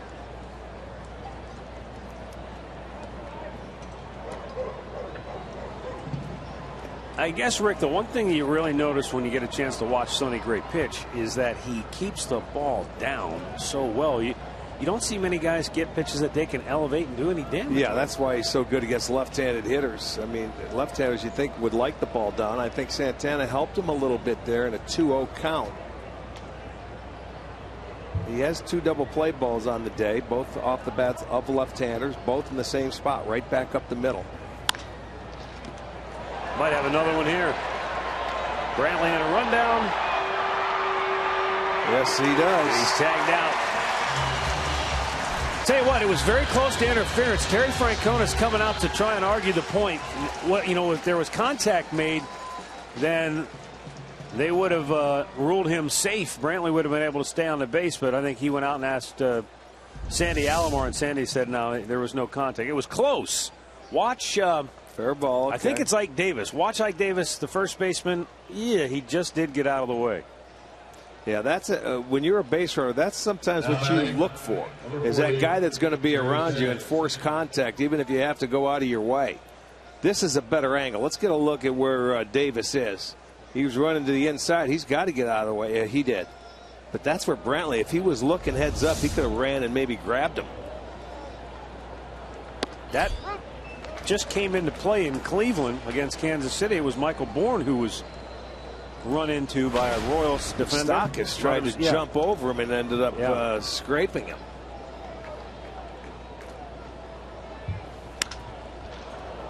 Sands pops one to center. Bright sky. Burns, shading his eyes, makes the catch.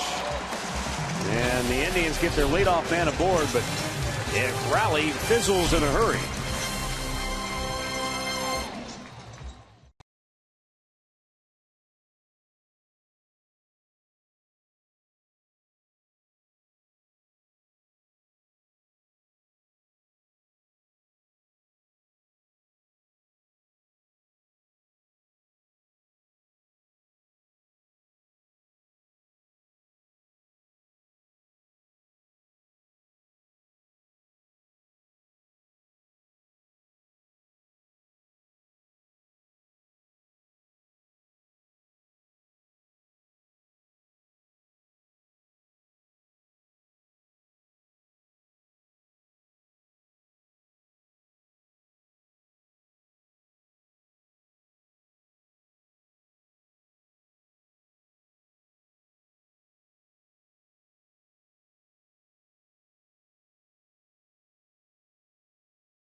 T-Mobile, STO Data Strong fan photo of the game.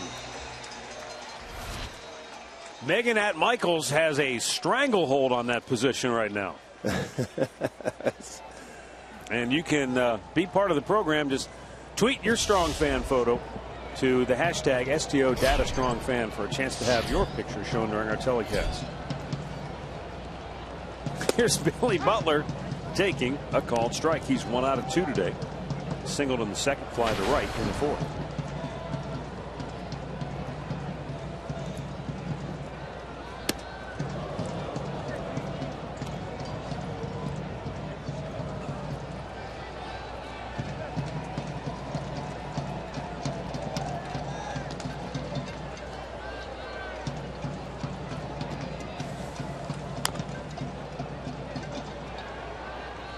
A little foul ball, and it's 1-2.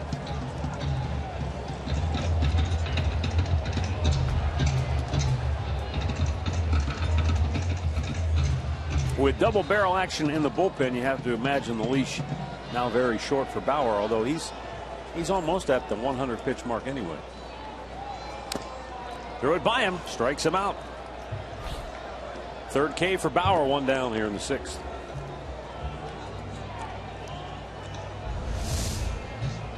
Butler did foul his ball right into the glove of Perez.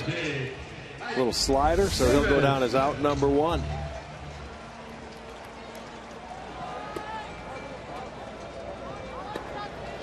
Lefty Michael Roth, right-hander Austin Adams up for the second time today.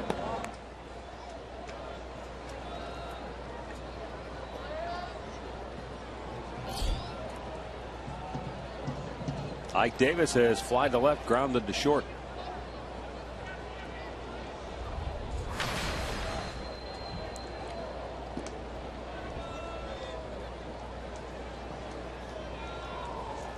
I mentioned before that he'd be a tough guy for somebody who was trying to project what he was going to do year to year, because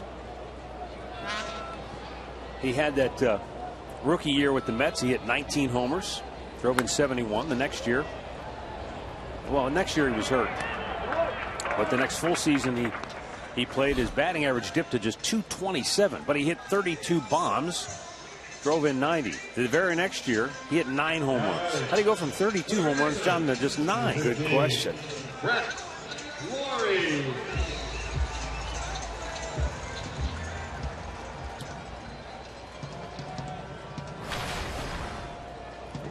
Brett Laurie.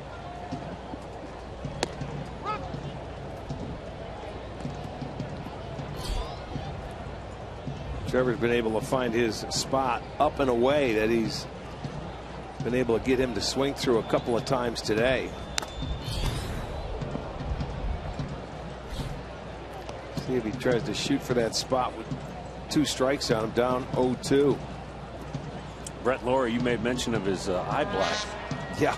Andre would probably remember. I'm trying to think of the guy with Minnesota. I think it was John Randall. He had some crazy face paint, I think.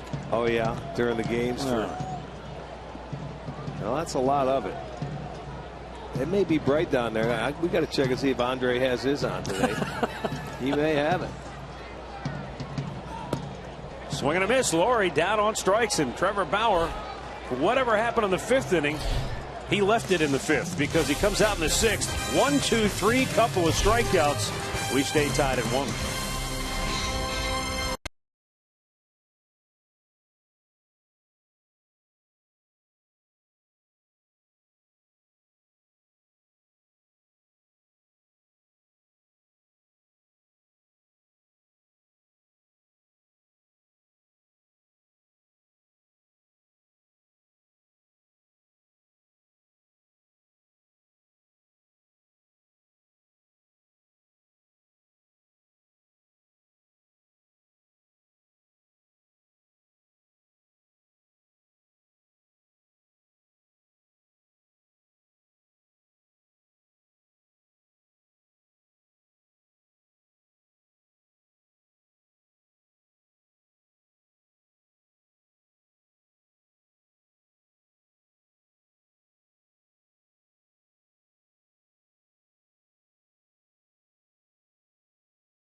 Nike at Cleveland.com to learn more. By Levin Mattress, located in all Levin furniture and freestanding locations. And by AT&T Uverse, has more channels on the go than cable.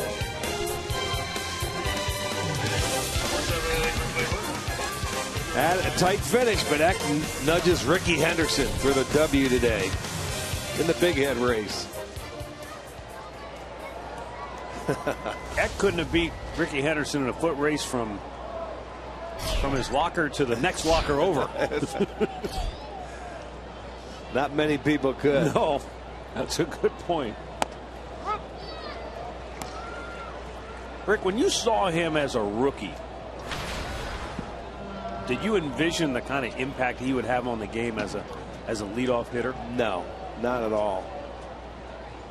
I mean, you see guys and you sort of just, it takes you a while to get used to them, but then you start seeing them on highlights, and every night they're doing the same thing and continue. Yeah, he turned it around because he'd take his walks.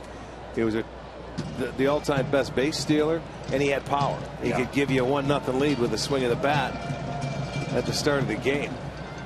Back in the day when they came up, Billy Martin was managing out here. They had one of the best outfields going. Murphy in center, with Ricky in left. Tony Armas in right. They had tremendous outfield.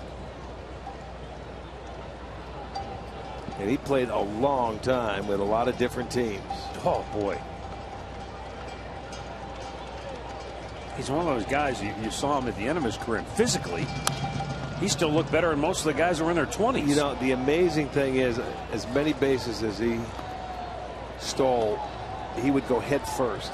It's unbelievable the punishment your body takes when you steal a base. Guys would drop knees down on him. I've seen him knocked out before going head first. You know, his helmet will fly off and, run into knees. And he stayed out there. And he wasn't stealing 25, 30 a year. Oh, goodness. He was stealing 100. Yeah, 80, 90, 100. He was unbelievable. Urshela goes fishing. And Sonny Gray has his 7th strikeout today, 1 down. Well, Sonny hasn't had his great command that we have seen him before, but he's still awfully good with the fastball, the curveball. He can sink it. We did see a few changeups, but him and Bauer are a lot alike. They have stuff that goes every which way. He's walked 4, struck out 7, and for both pitchers, the runs scored because of walks. Well, the forecast has been accurate today. What did it say? Sunny with a chance of strikeouts. 2 down.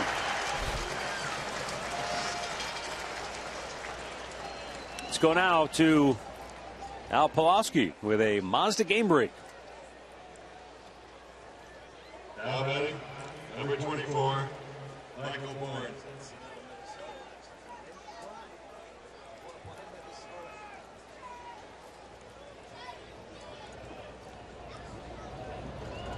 All right, thanks, Al.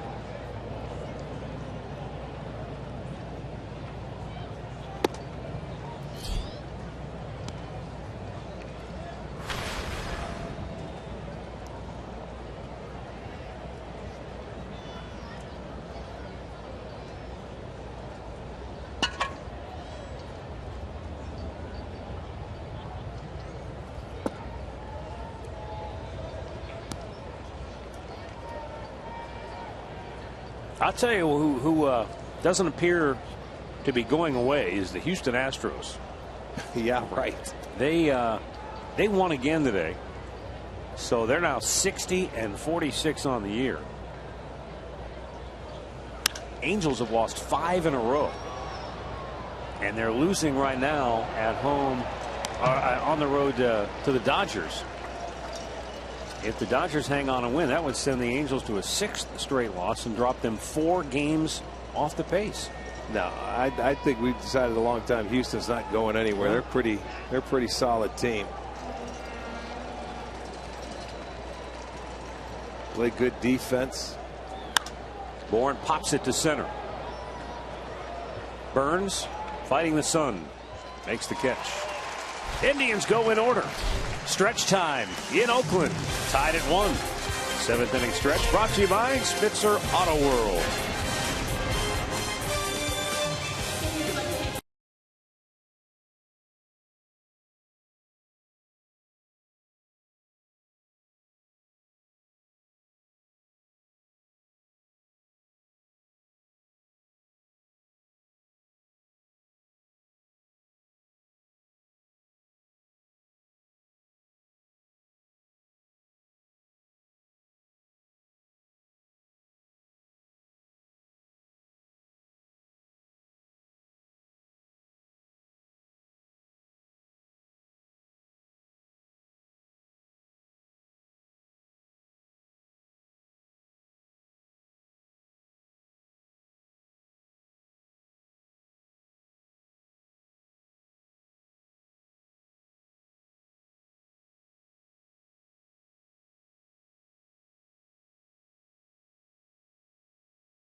The seventh inning.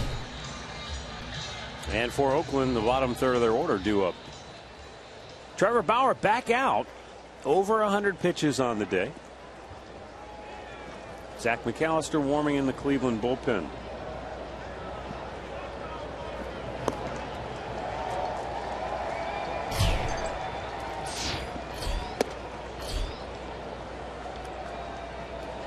He didn't leave anything left in the bag, did he? He let it fly. He hit one to left center field, drove Brantley back in his last at bat.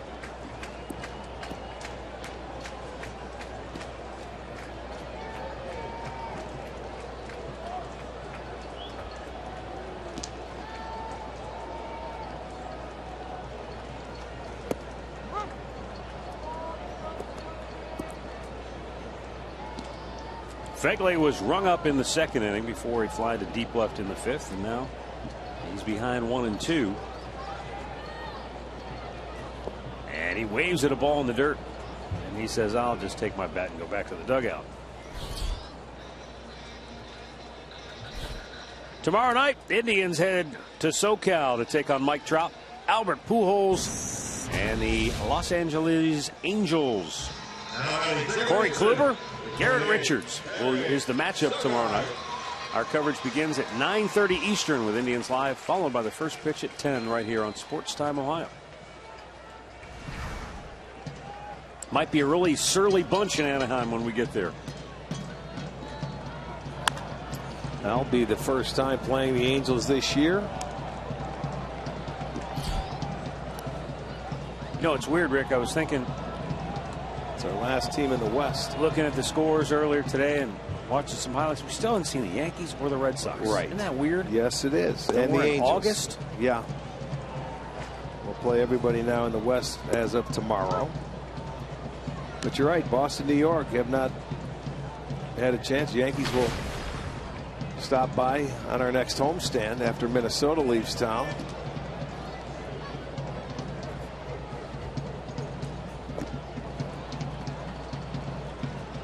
Another ace strikes out on a ball in the dirt, and I'm not even bothering with running at first. I feel so bad about swinging at that pitch. I'm just going back to the dugout. Yeah, that could be. Bauer now with 6. They swing, they come up empty. Oh, I'm done. I'm taking my bat and I'm going back to the dugout.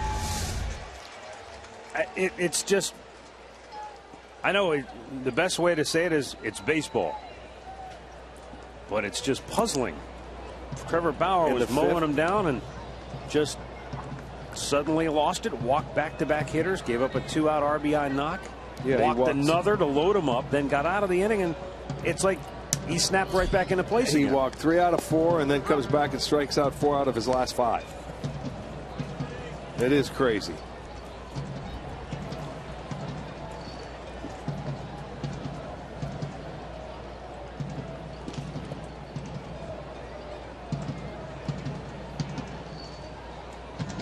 Marcus Semien. And this is how it happened back in the 5th, is when there were 2 outs. And he was at the bottom part of the lineup. And he walked Sogard and Semien.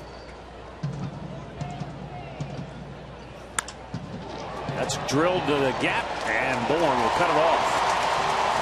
Will hold Semien to a long 2-out single. And now a decision for Terry Francona as he talks it over with Brad Mills, and I think he's made up his mind.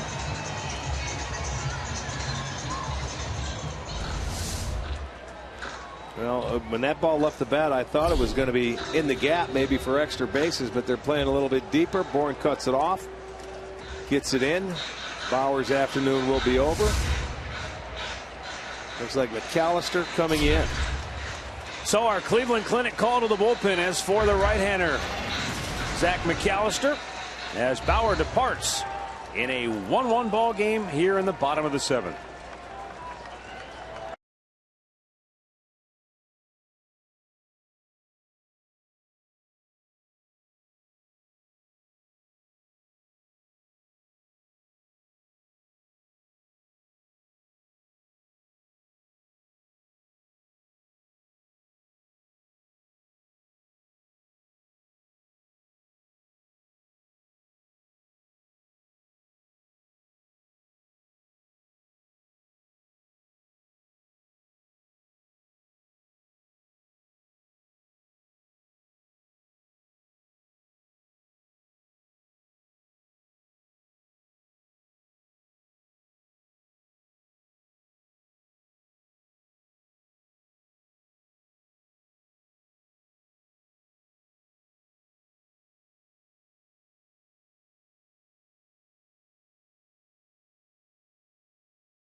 Stick around for Indians Live, presented by Conrad's Tire Express and Total Car Care, coming up next here on Sports Time Ohio.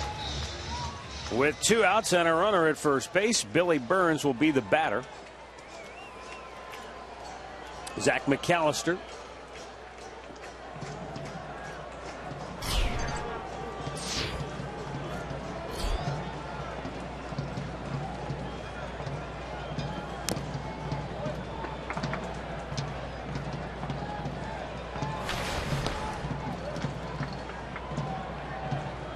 th appearance of the year.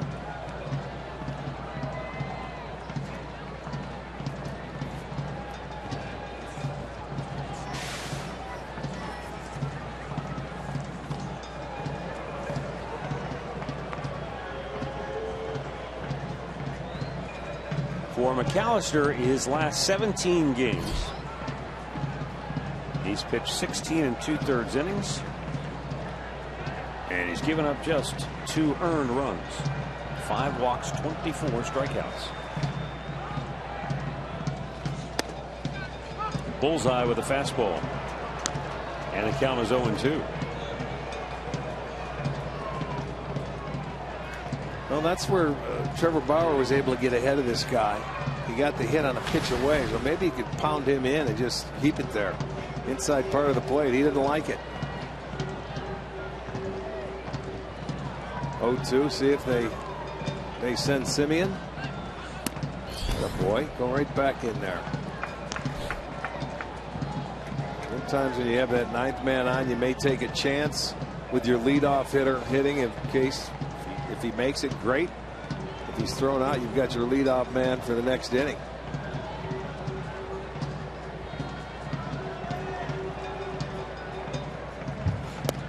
Burns strikes out. And the inning is over. We head to the 8th. Still deadlocked at 1.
Counts and descriptions of this game may not be disseminated without the express written consent of the Cleveland Indians.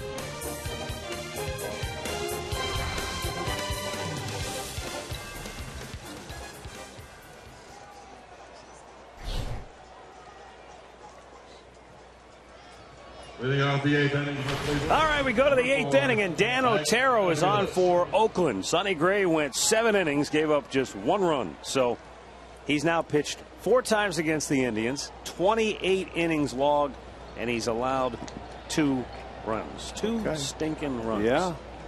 And today they were able to get him in the first because of the walks.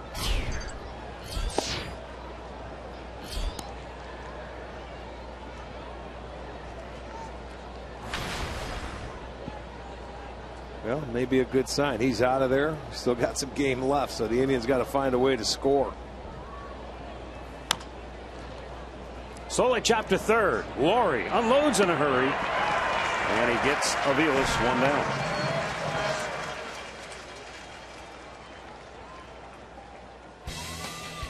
As promised earlier, it's Miller time, brought to you by Miller Lite. May 4th, 1991, Chris James had a day to remember. Boy, did he ever.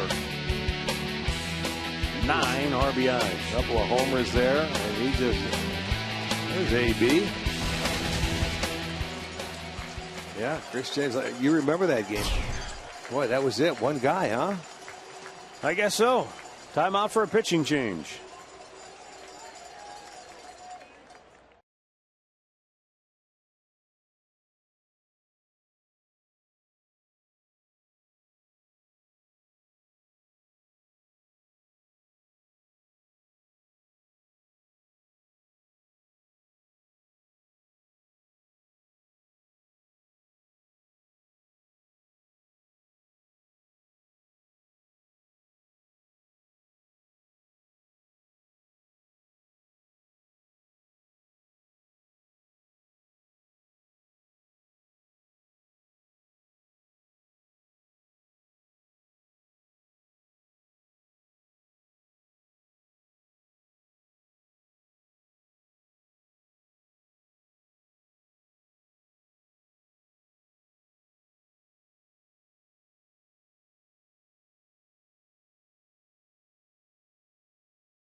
And Oakland goes back to the bullpen after Dan Otero came on to face one hitter.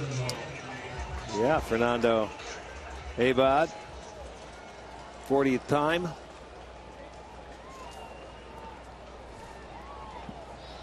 Abad on to get Lonnie Chisenhall with a left-on-left matchup. Lonnie, though, has been on base safely all 3 times with a walk in the first, a single in the third, and a walk again in the 5th inning.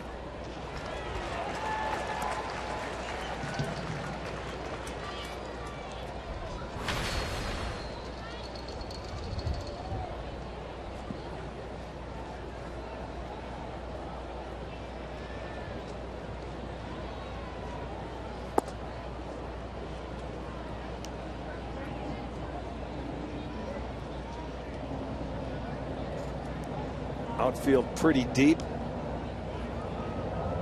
Don't want any doubles.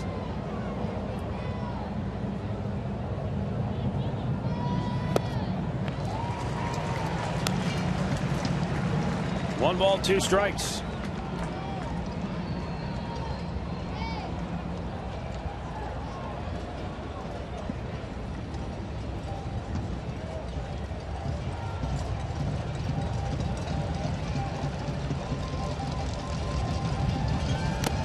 Tied him up, strikes him out. 2 down. Hold on, he got a piece of it. Oh, he did. Got a piece of it. The catcher dropped it. Didn't stay in the glove. Thought he had it. Let's see. Oh, yeah, he had it, and it didn't stick.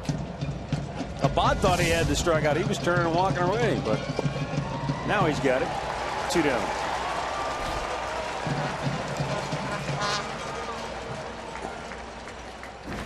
Tonight inside the Golf Zone, Jimmy Hanlon brings you all the highlights from the Quicken Loans National.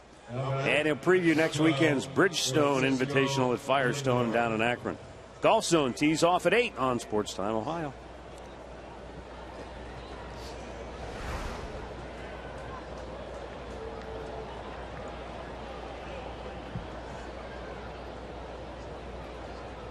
Francisco Lindor. He looks at a strike.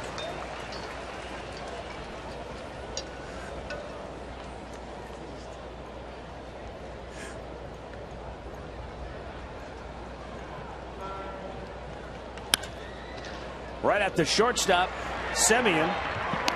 Indians go 1-2-3. We'll head to the last half of the 8th. Tied at 1.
The bottom half of the 8th inning, McAllister stays on to face Sam Fuld, Mark Canha, and Billy Butler.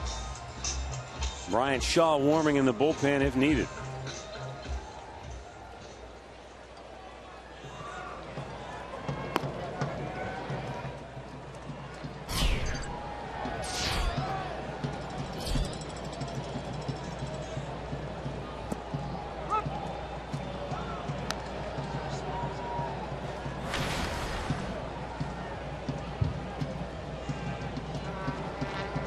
Fuld, a ground out, a foul out, and a walk. And now another ground out. One away.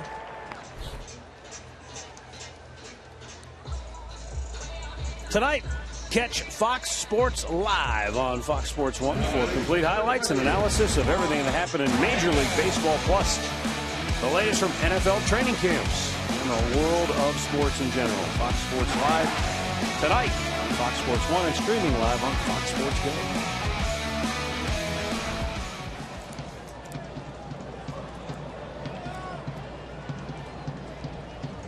Mark Canha fouled out in the 5th. Still haven't heard anything of you on Reddick. Did they announce anything? No, I haven't heard anything. They did not.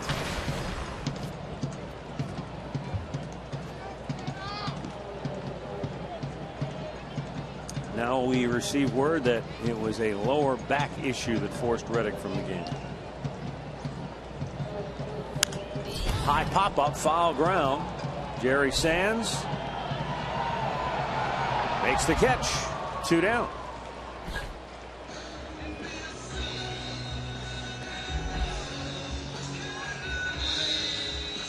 Now batting, designated hitter. It will bring up Billy Butler, who's 1 for 3 today. Butler.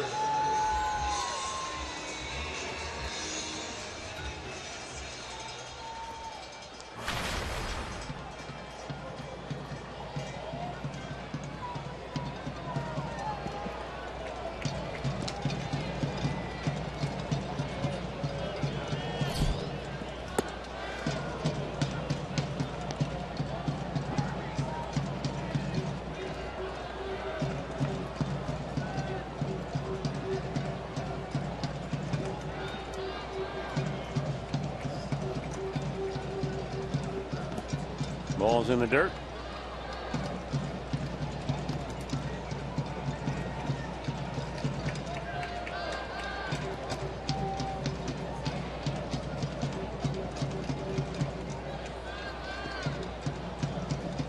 Swung on and missed. Sitting there, looks like Butler's trying to pull everything and maybe hit a home run, but that's not his style of hitting normally.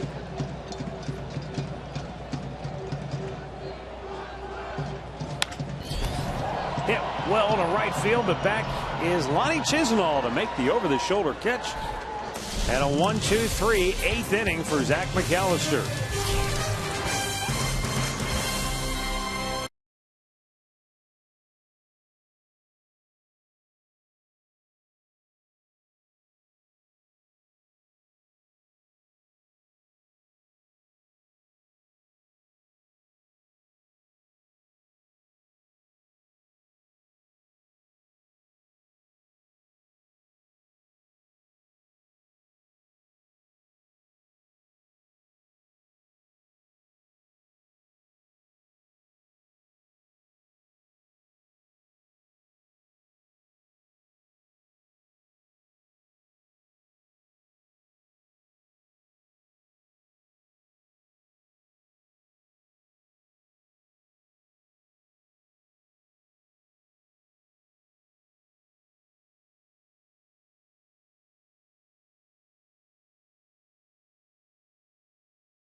Singled and struck out today. Fernando Abad got the final 2 outs of the 8th, so he'll stay on here to pitch in the 9th.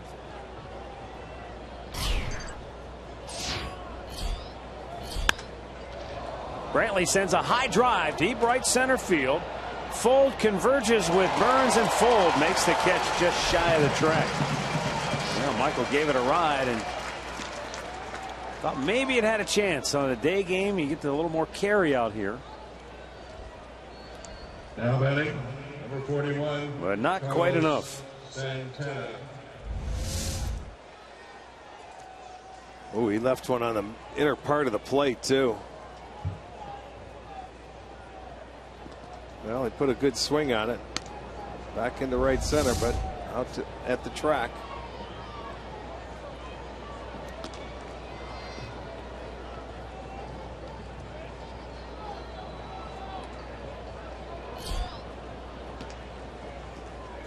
Carlos Santana, 1 for 3 with a single.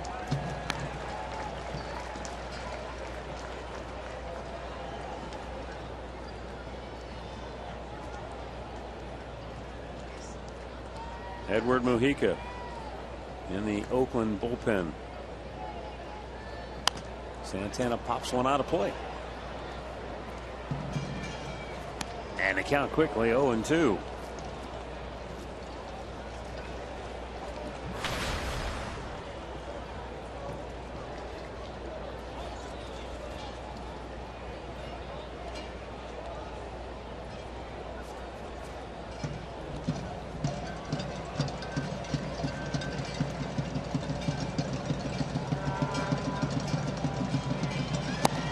Way outside.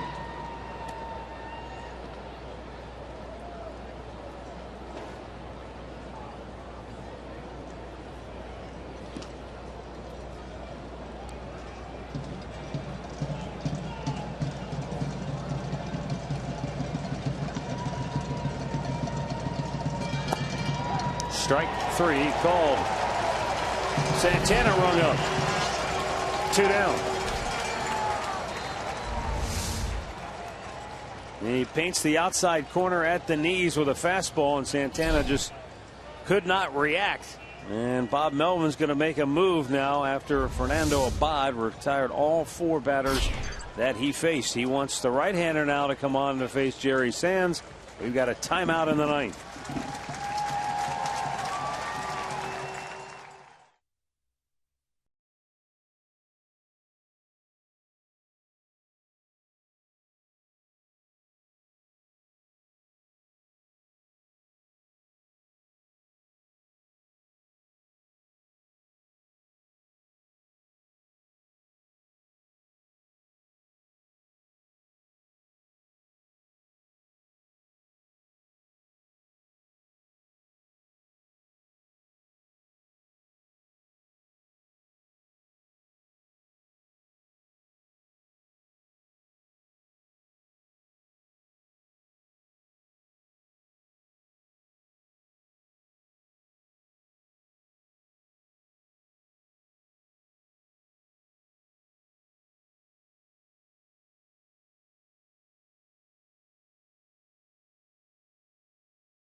Mujica is on a pitch now for Oakland.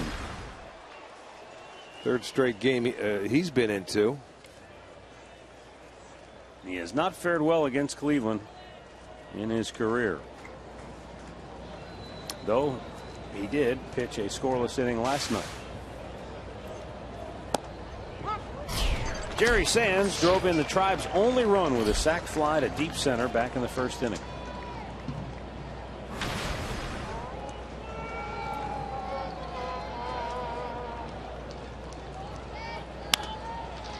Chopped up the middle. Off the glove of Semien and into center field.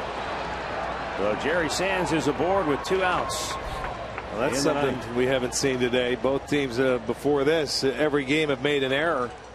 Right now, this is going to be an error on Semien, I believe. Oh, yeah. And he's, well, I shouldn't say that. We have to wait and see the official score's decision. Well, they gave him a base hit. Okay. Okay. 2 out, base hit. Looked like a play that he could have made. It would have been his 30th error of the year. Instead, it's a base hit for Jerry. And now Gio launches one, but foul down the left side. Oh, he hit it hard, but just a little too far out in front of him.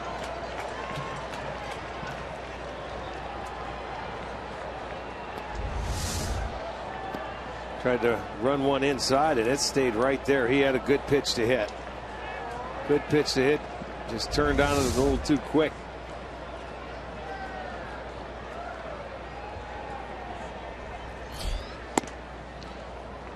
Fastball misses away and a count 1-1. Urshela is just happy to see anybody out there besides Sonny Gray. He struck out all 3 times today, and really it didn't look like he was picking up the ball well at all against Sonny.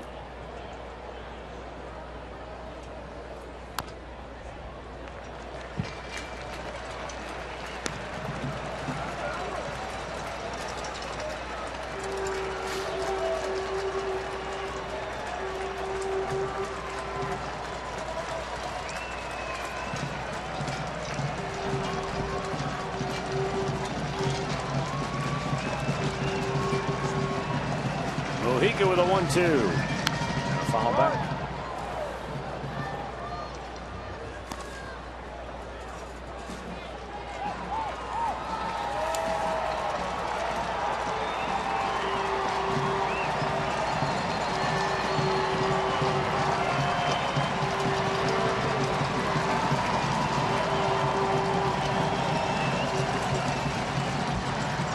Good throw to first, but Jerry Sands back safely.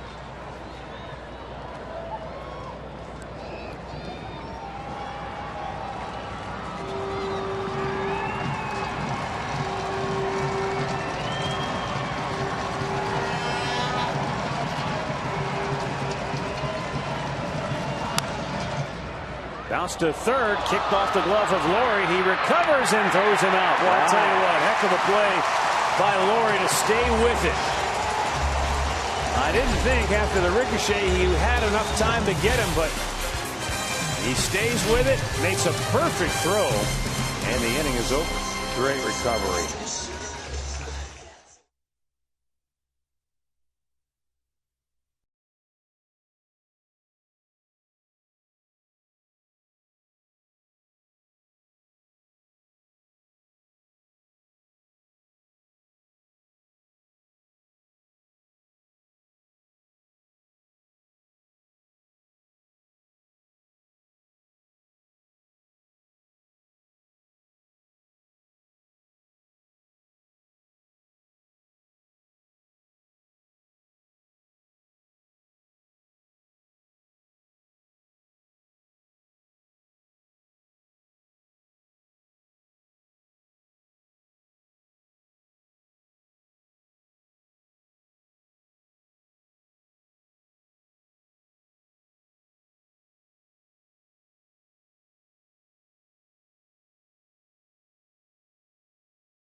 Indians didn't get many pitches to hammer against Sonny Gray today. In fact, he scattered 4 hits over his 7 innings, and the only run came on a sac fly in the first, and that was courtesy of a couple of walks.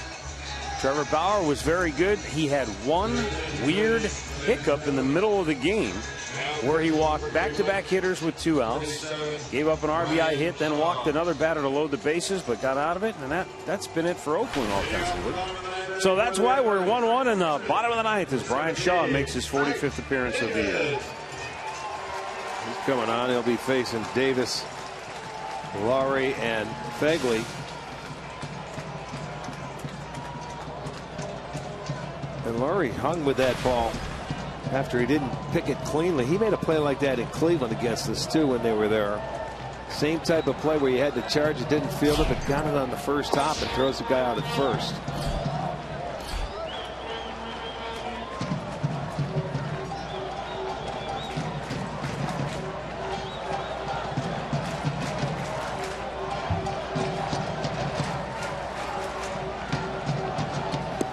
Remember, both these teams have scored.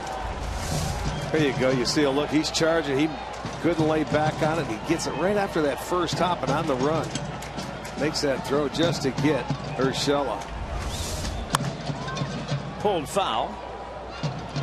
Both these teams, their runs scored because of the walks. There was the Indians scoring in the first inning off Sonny Gray on a sac fly. Chisenhall was the leadoff walk and scored the run, and then it was Sogard with a 2-out walk. He scored on a 2-out base hit by Burns. We could be here for a while unless, but the way this offensive game has been going, and the way the series has gone, unless somebody makes a mistake. Ike Davis with a 2-ball, 2-strike count.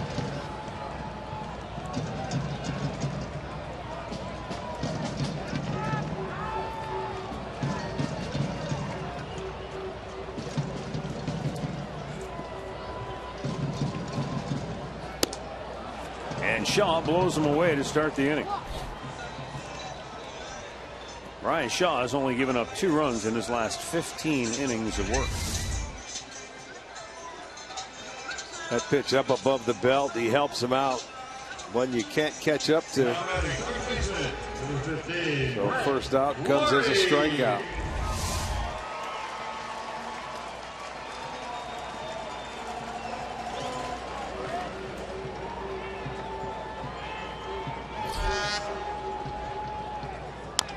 Taps one toward third.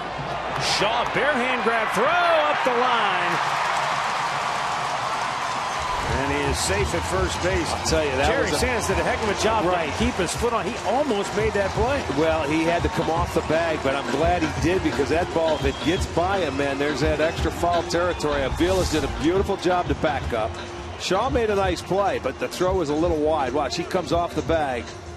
And he saves. That's an error. That gets down over there, and Laurie's at least at second base. Even though Aviles was backing up.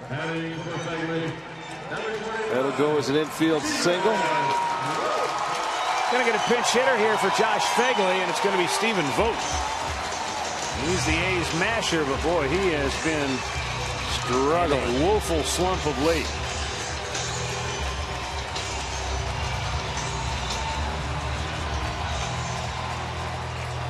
Vogt is 0 for his last 25. Well, he had the first 9 innings to watch.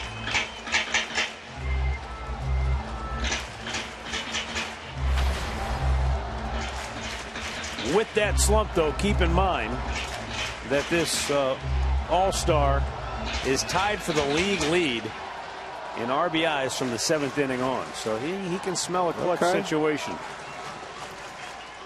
Well, the outfield is going to be playing deep to try and cut anything off that hits the gap. Laurie at first. He can run pretty well, above average.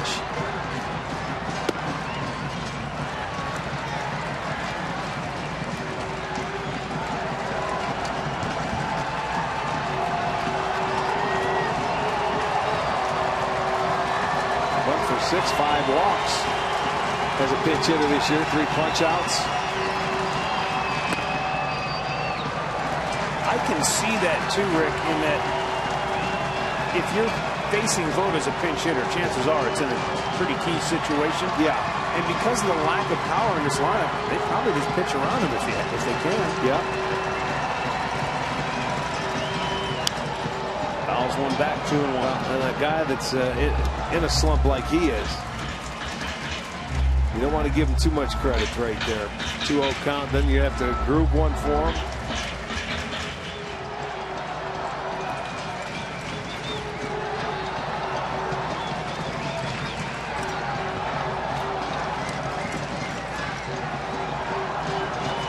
One to the bottom of the ninth. Throw to first. Back is Laurie.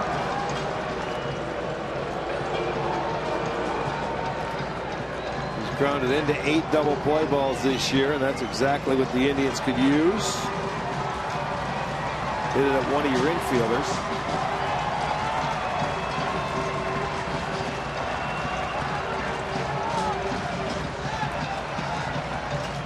Runner goes.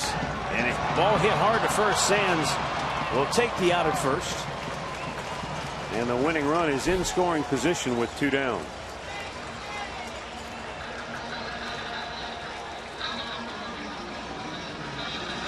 It's only the second time in this game that the A's have had a runner reach second base. The only other time it happened was in the 5th, and that was at the inning with all the walks.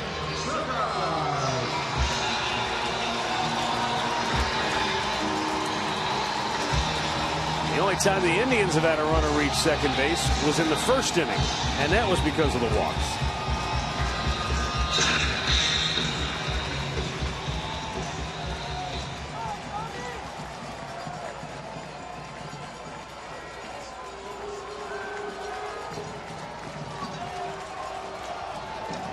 Eric Sogard is 1 for 2. He has singled, he has walked, and he has scored a run.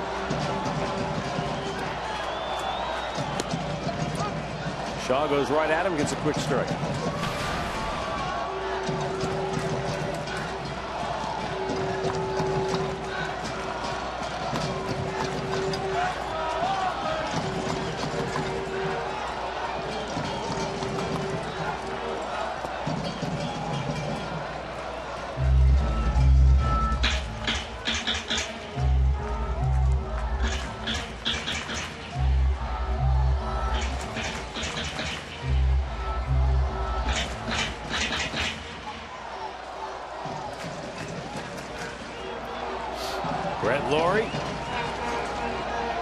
Represents the winning run at second base for the Athletics.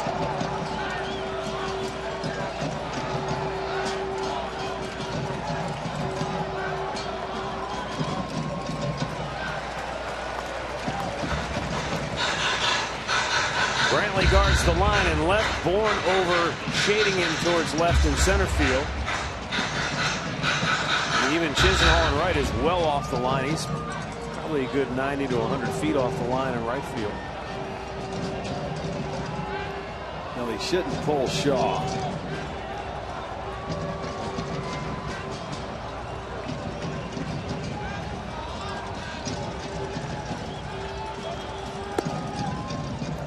Upstairs, 3-1.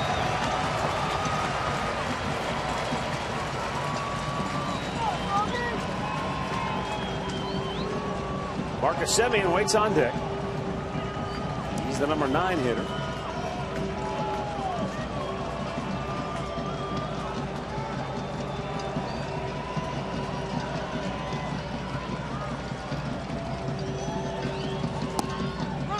Called a strike on the inside corner, and that runs the count full. He came back inside on him and sort of locked him up. He was looking for something out over the plate he could hit, and he stayed right inside, and he couldn't pull the trigger.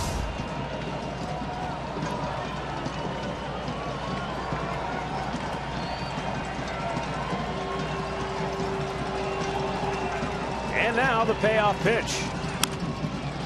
Slowly tapped up the middle. Aviles off balance throw. Got him. We've got extra innings in Oakland. Tied at 1.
Jack Link's Feed Your Wild Side.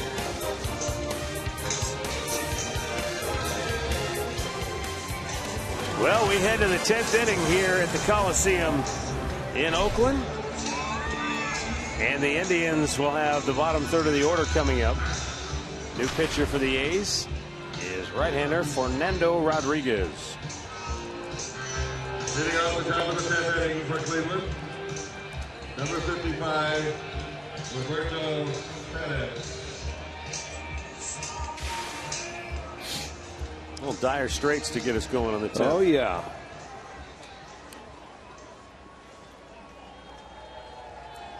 Well, either way, he's going home a winner today. He's got the Oakland cap, he's got the Indians jersey.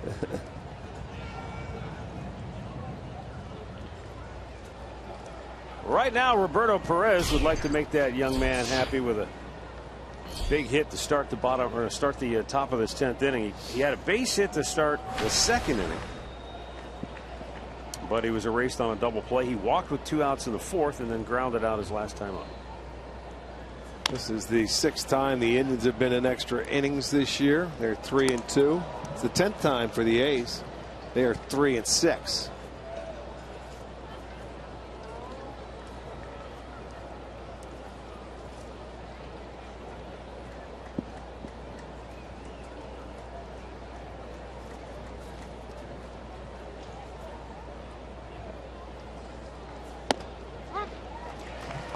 Rick, the on-field battle between Kansas City and Toronto today spilled over after the game with the media. Oh, yeah.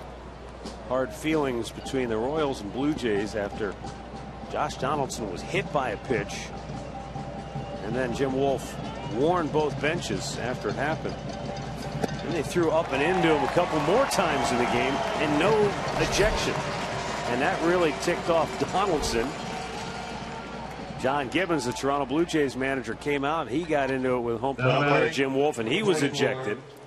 Then after the ball game, R.A. Dickey of the Blue Jays said, quote, I don't think they're used to no, I should say, he said, I think they're used to pushing people around, so when they come onto the playground and there's a kid that's bigger than they are for a day, I think it probably ticks them off. Oh, yeah, here we go. And then Edinson Volquez said of Josh Donaldson, quote, he's a little baby. He was crying like a baby. Well, that's the one who hit him in the first inning was Volquez. So, well, and they don't play again the rest of this year. I think I believe Toronto went into Kansas City earlier before the break.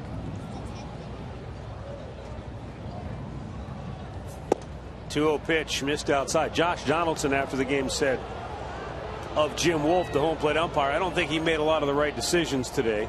Wolf, for his part, declined to speak to a pool reporter after the ball game. They can they decline, and that they should own up to it. They should have to meet with the people and explain. They're protected.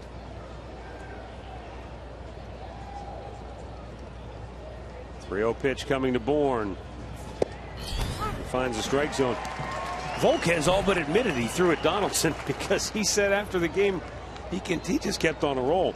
He said, you know, he's hit a lot of homers in the first couple of games and he was pimping everything he does. Somebody hits him and you know you have to take that because you're pimping everything you do. Like, oh boy. Ball 4. Michael Bourne is aboard for Cleveland with 1 out in the 10th inning.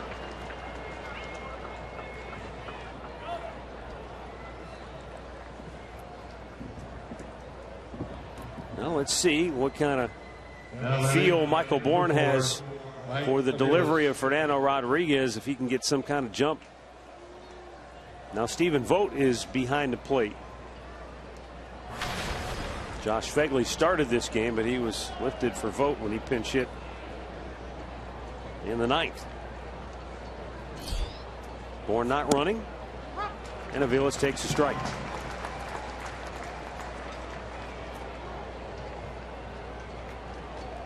Mike takes a long look down at third base coach Mike Sarbaugh.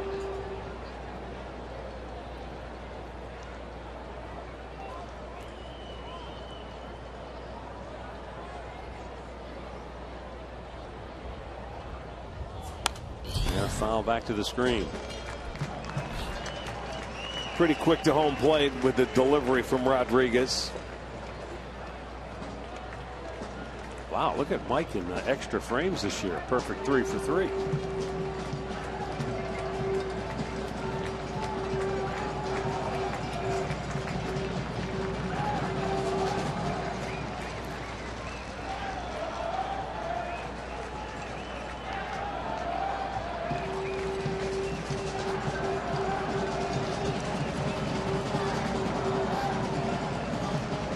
The 0-2. Throw to first instead.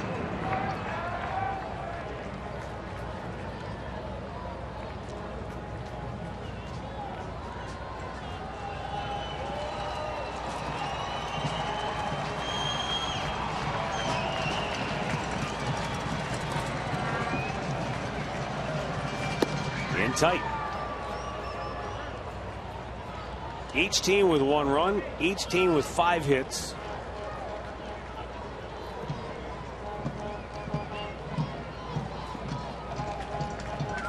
Indians have left 6. A's have left 7. The 1-2 up high. 2 balls, 2 strikes.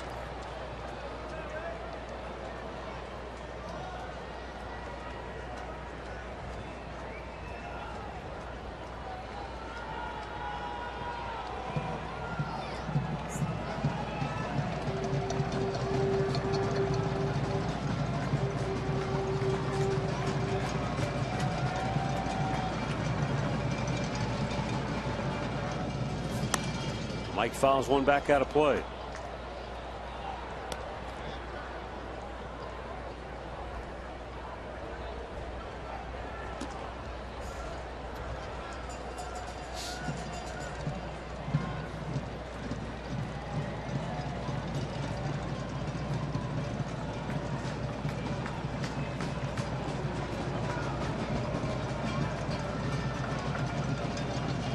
Two.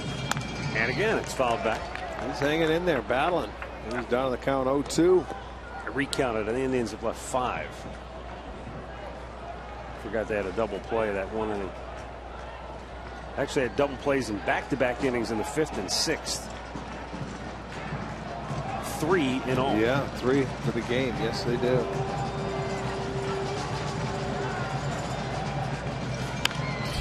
Oh, it almost hit the pitcher, and they whiff on the tag of Bourne. Everybody's safe. I thought he tagged Bourne. Nope. He's talking to him right now, and then he flipped it. You're right. I did not look at the umpire, but they're saying he tagged him right there. Well, I don't know if if Sogard did, they'll probably ask for a replay challenge here. Can they do that? He did not tag him. No, he didn't. And the umpire said he did not. So they can't review this, can they? Because it's in front of the umpires.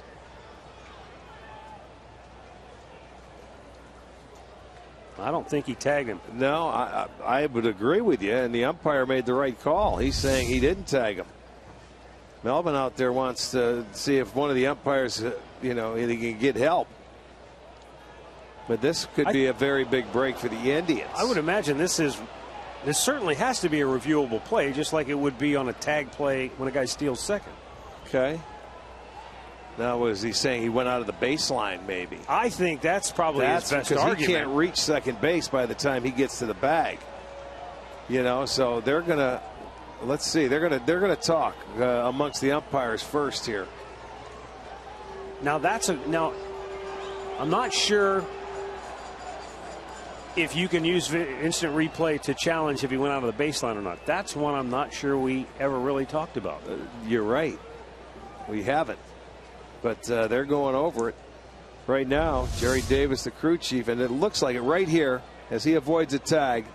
I'd say he's out of the baseline, right? But I don't think that was on the list of reviewable plays. Well, you might be right. He never called him. He called him out. So now I think that's why he's talking. Called him safe, didn't he? Called him safe. I'm sorry. Boy, this is a long discussion here. Bob Melvin. Well, look at Tino. He's waiting over there, too, for his turn. Everybody's no, they're going to remain. Position. They're going to remain the same. First and second now with one out on that play, and I want to see how they score that one.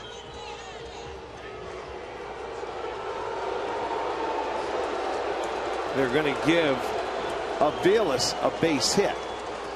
Well, it was a good call from the standpoint that he never tagged him. Whether or not he was out of the baseline or not, that would be something that I'm sure they would have made the call on that if they thought he was.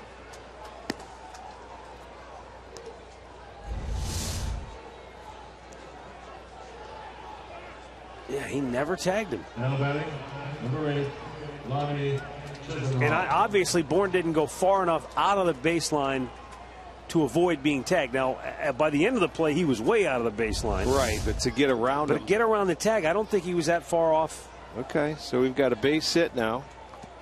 Runners at first and second. And one out.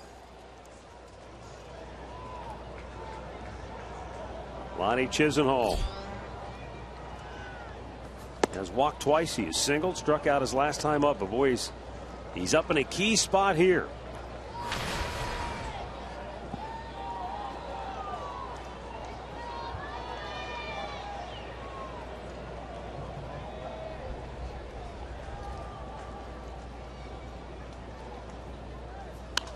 Back out of play. 1 ball, 1 strike.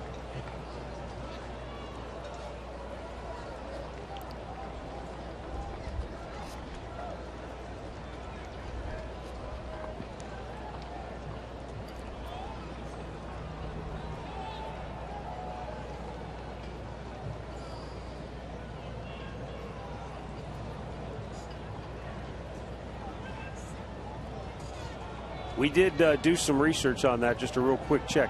And there is, you cannot use video replay to challenge a base path. Gotcha. Situation. Violation. Yeah. They have to call it on the field. Yep.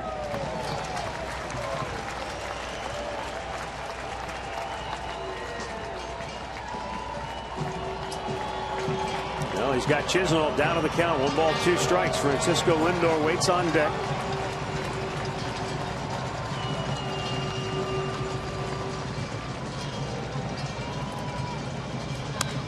Lonnie pulls it on the ground towards second. They'll go to second to get the force there. And there are 2 down in the inning. Aviles is erased. Bourne is at third, and Chisenhall at first on the fielder's choice. And with 2 down, Francisco Lindor will have an opportunity to break the tie. But he's had a rough day at the dish. He's 0 for 4. He's hit into a double play. Number 12. And now 4 for 15 in the series.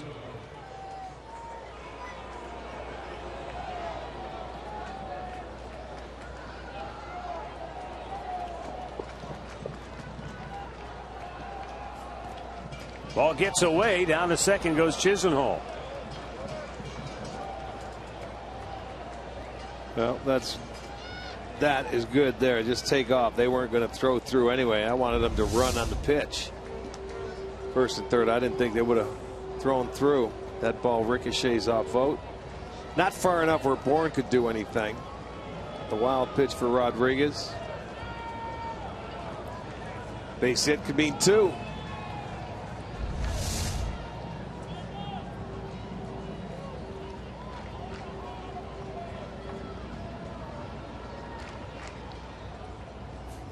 Upstairs, and Lindor checks on it. 2-0.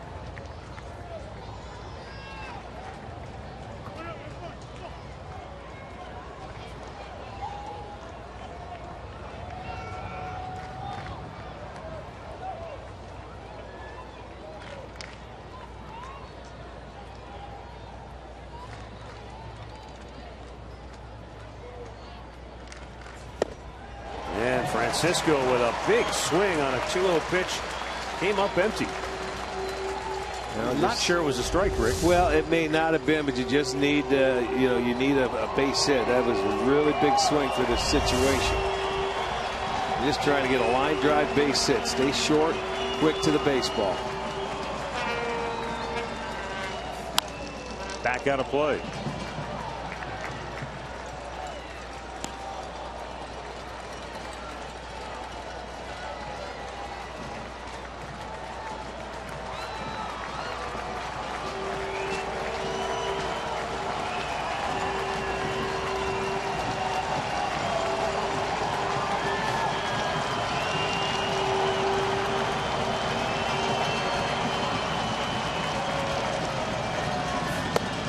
Upstairs and a full count.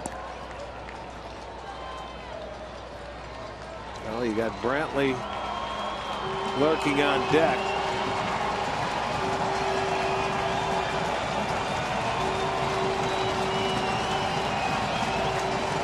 Now the payoff pitch.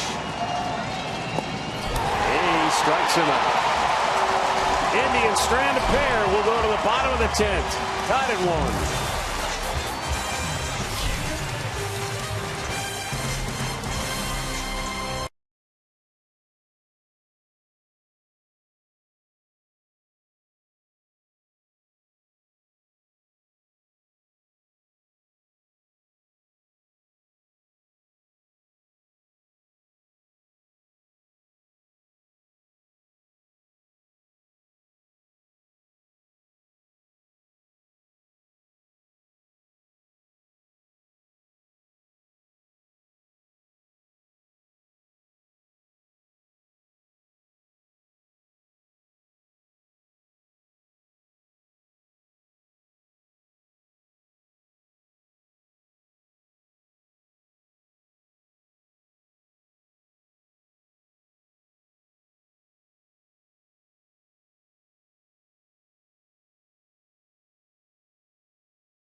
Indians scored their only run in the first inning on a sac fly by Jerry Sands. The A's only run came in the 5th. There were 2 outs, nobody on base. Trevor Bauer walked back-to-back hitters. Billy Burns slapped a single to left. And Eric Sogard scored. It's been in. It's been a quiet day. Every hit in this game for both teams have been singles. There's not been an extra base hit. 5 hits for the A's, 6 hits for the Indians. Well, Cody Allen on here in the 10th inning. He'll be facing Marcus Semien, who is 1 for 2 with a walk.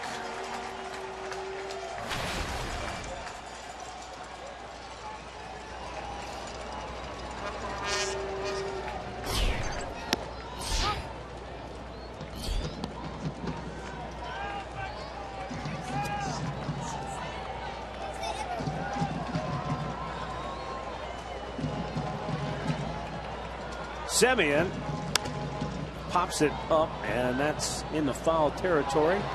Jerry Sands can't get to it.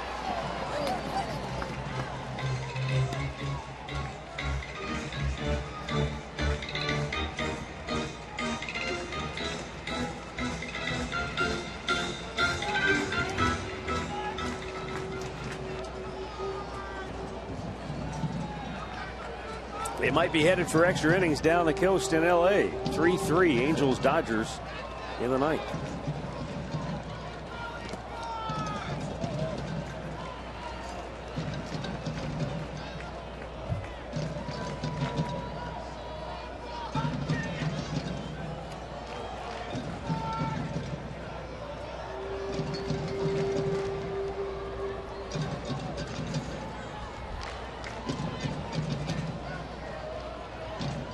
Chris Iannetta doubled in a run in the top of the ninth for the Angels to tie it up. How crazy is that? Okay, so they may be going into extra innings too. It was in the 8th inning. Cole Calhoun homered to tie the game. And then Ethier in the bottom of the 8th homered to put the Dodgers up. And then Iannetta in the 9th doubled to tie it. Now they're in the bottom of the 9th. Semien strikes out, 1 away.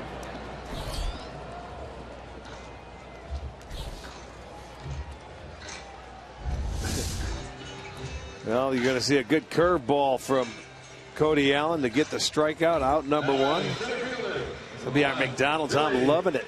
Breaking ball. See you later.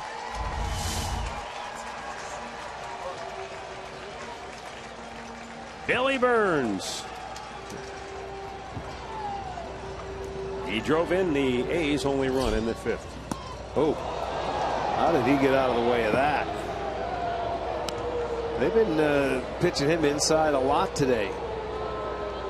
A lot for strikes. This one he has to jump out of the way. It looked like, well, I don't know how he got out of the way, but he did. He got out of the way because he didn't want to get hit. Yeah, well, no kidding. Sometimes you just sit up there and you think that ball is going to drill you.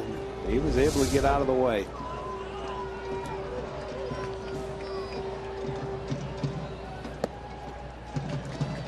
Dodgers did not score, so the Angels will be playing extra innings like the Indians.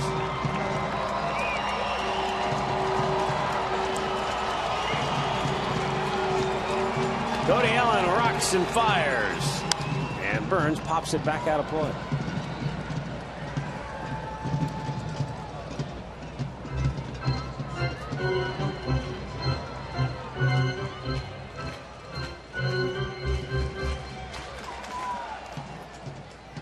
Fold waits in the on-deck circle.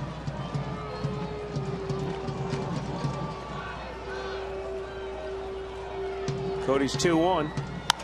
Popped him up on the infield. It's the shortstop Lindor. 2 down.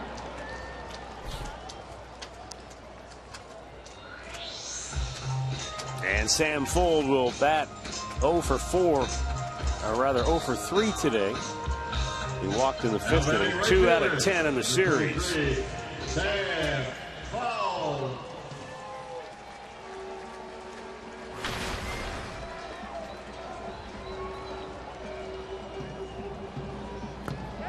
Yes, he did.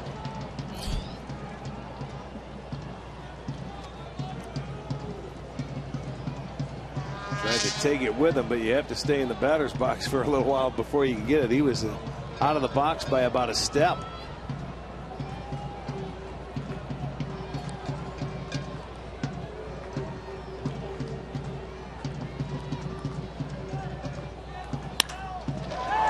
He rifles one into center field. 2-out single keeps it alive for Oakland.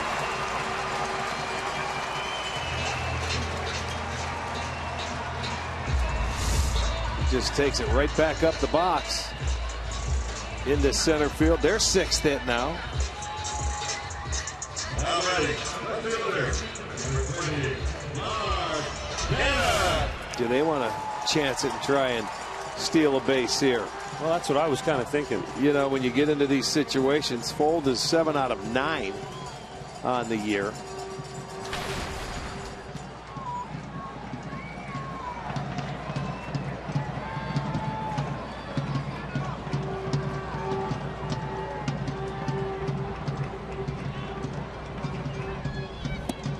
And it's a pitch in there for a strike.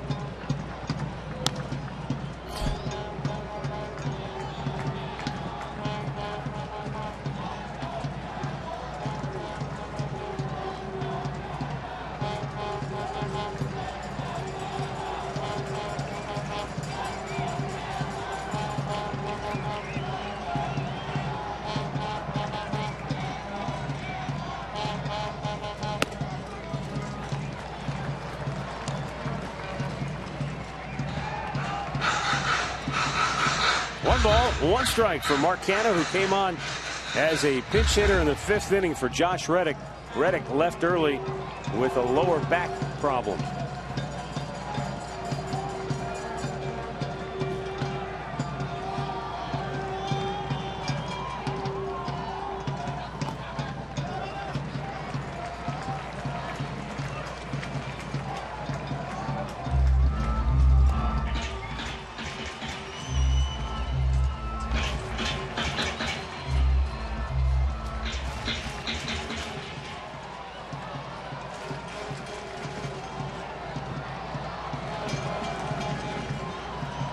This would be a count, the aggressive count, 2-1. You figure you're going to get a fastball in this situation. Got the curveball. Well, now he's 3-1. Boy, that was interesting. Fold couldn't locate the ball. But the problem was neither could Roberto Perez. He was looking for it. Perez was looking for it. And Fold was just stuck. He couldn't run. Yeah, once you get you stop. He wanted to go, and once you stop, it's tough to get started again.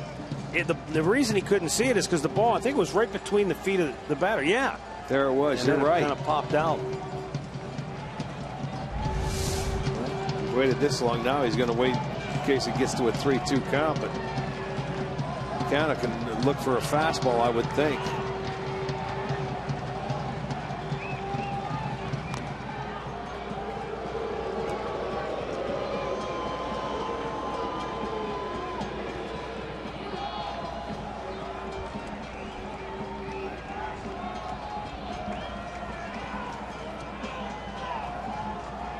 Outfield is straight away and deep.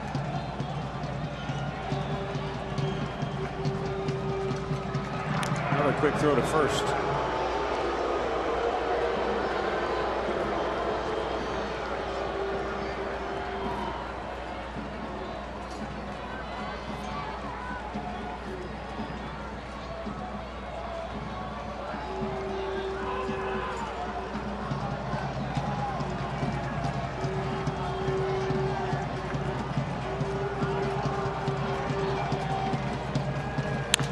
Hit well. Deep left. Brantley back. It's over his head and off the wall. Fold around third, headed for home. The throw, not in time. Oakland wins it.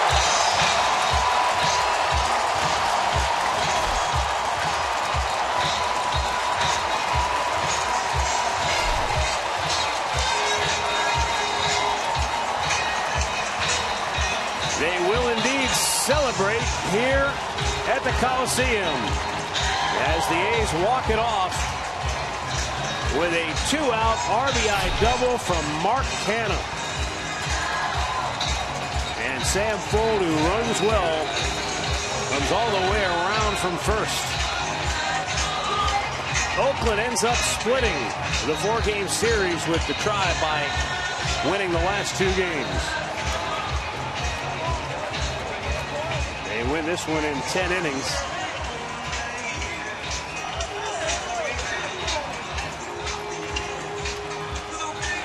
And we'll take a look now at our Pat O'Brien Chevrolet play of the game. Well, 3-1 count, and Cody Allen comes back. He challenged him with a fastball. Canha hits his ball off the wall. Brantley's going to play it on one hop, get it in as quickly as he can. But you're not going to stop your runner there. It takes 2 great throws, and you can see Fold scores easily. Well, that's the walk-off winner for the Oakland A's. They win their 4th game in extra innings. And a 2-1 win. That's what the Indians won by in Game 1, and Oakland comes back and wins it in Game 4 of the series.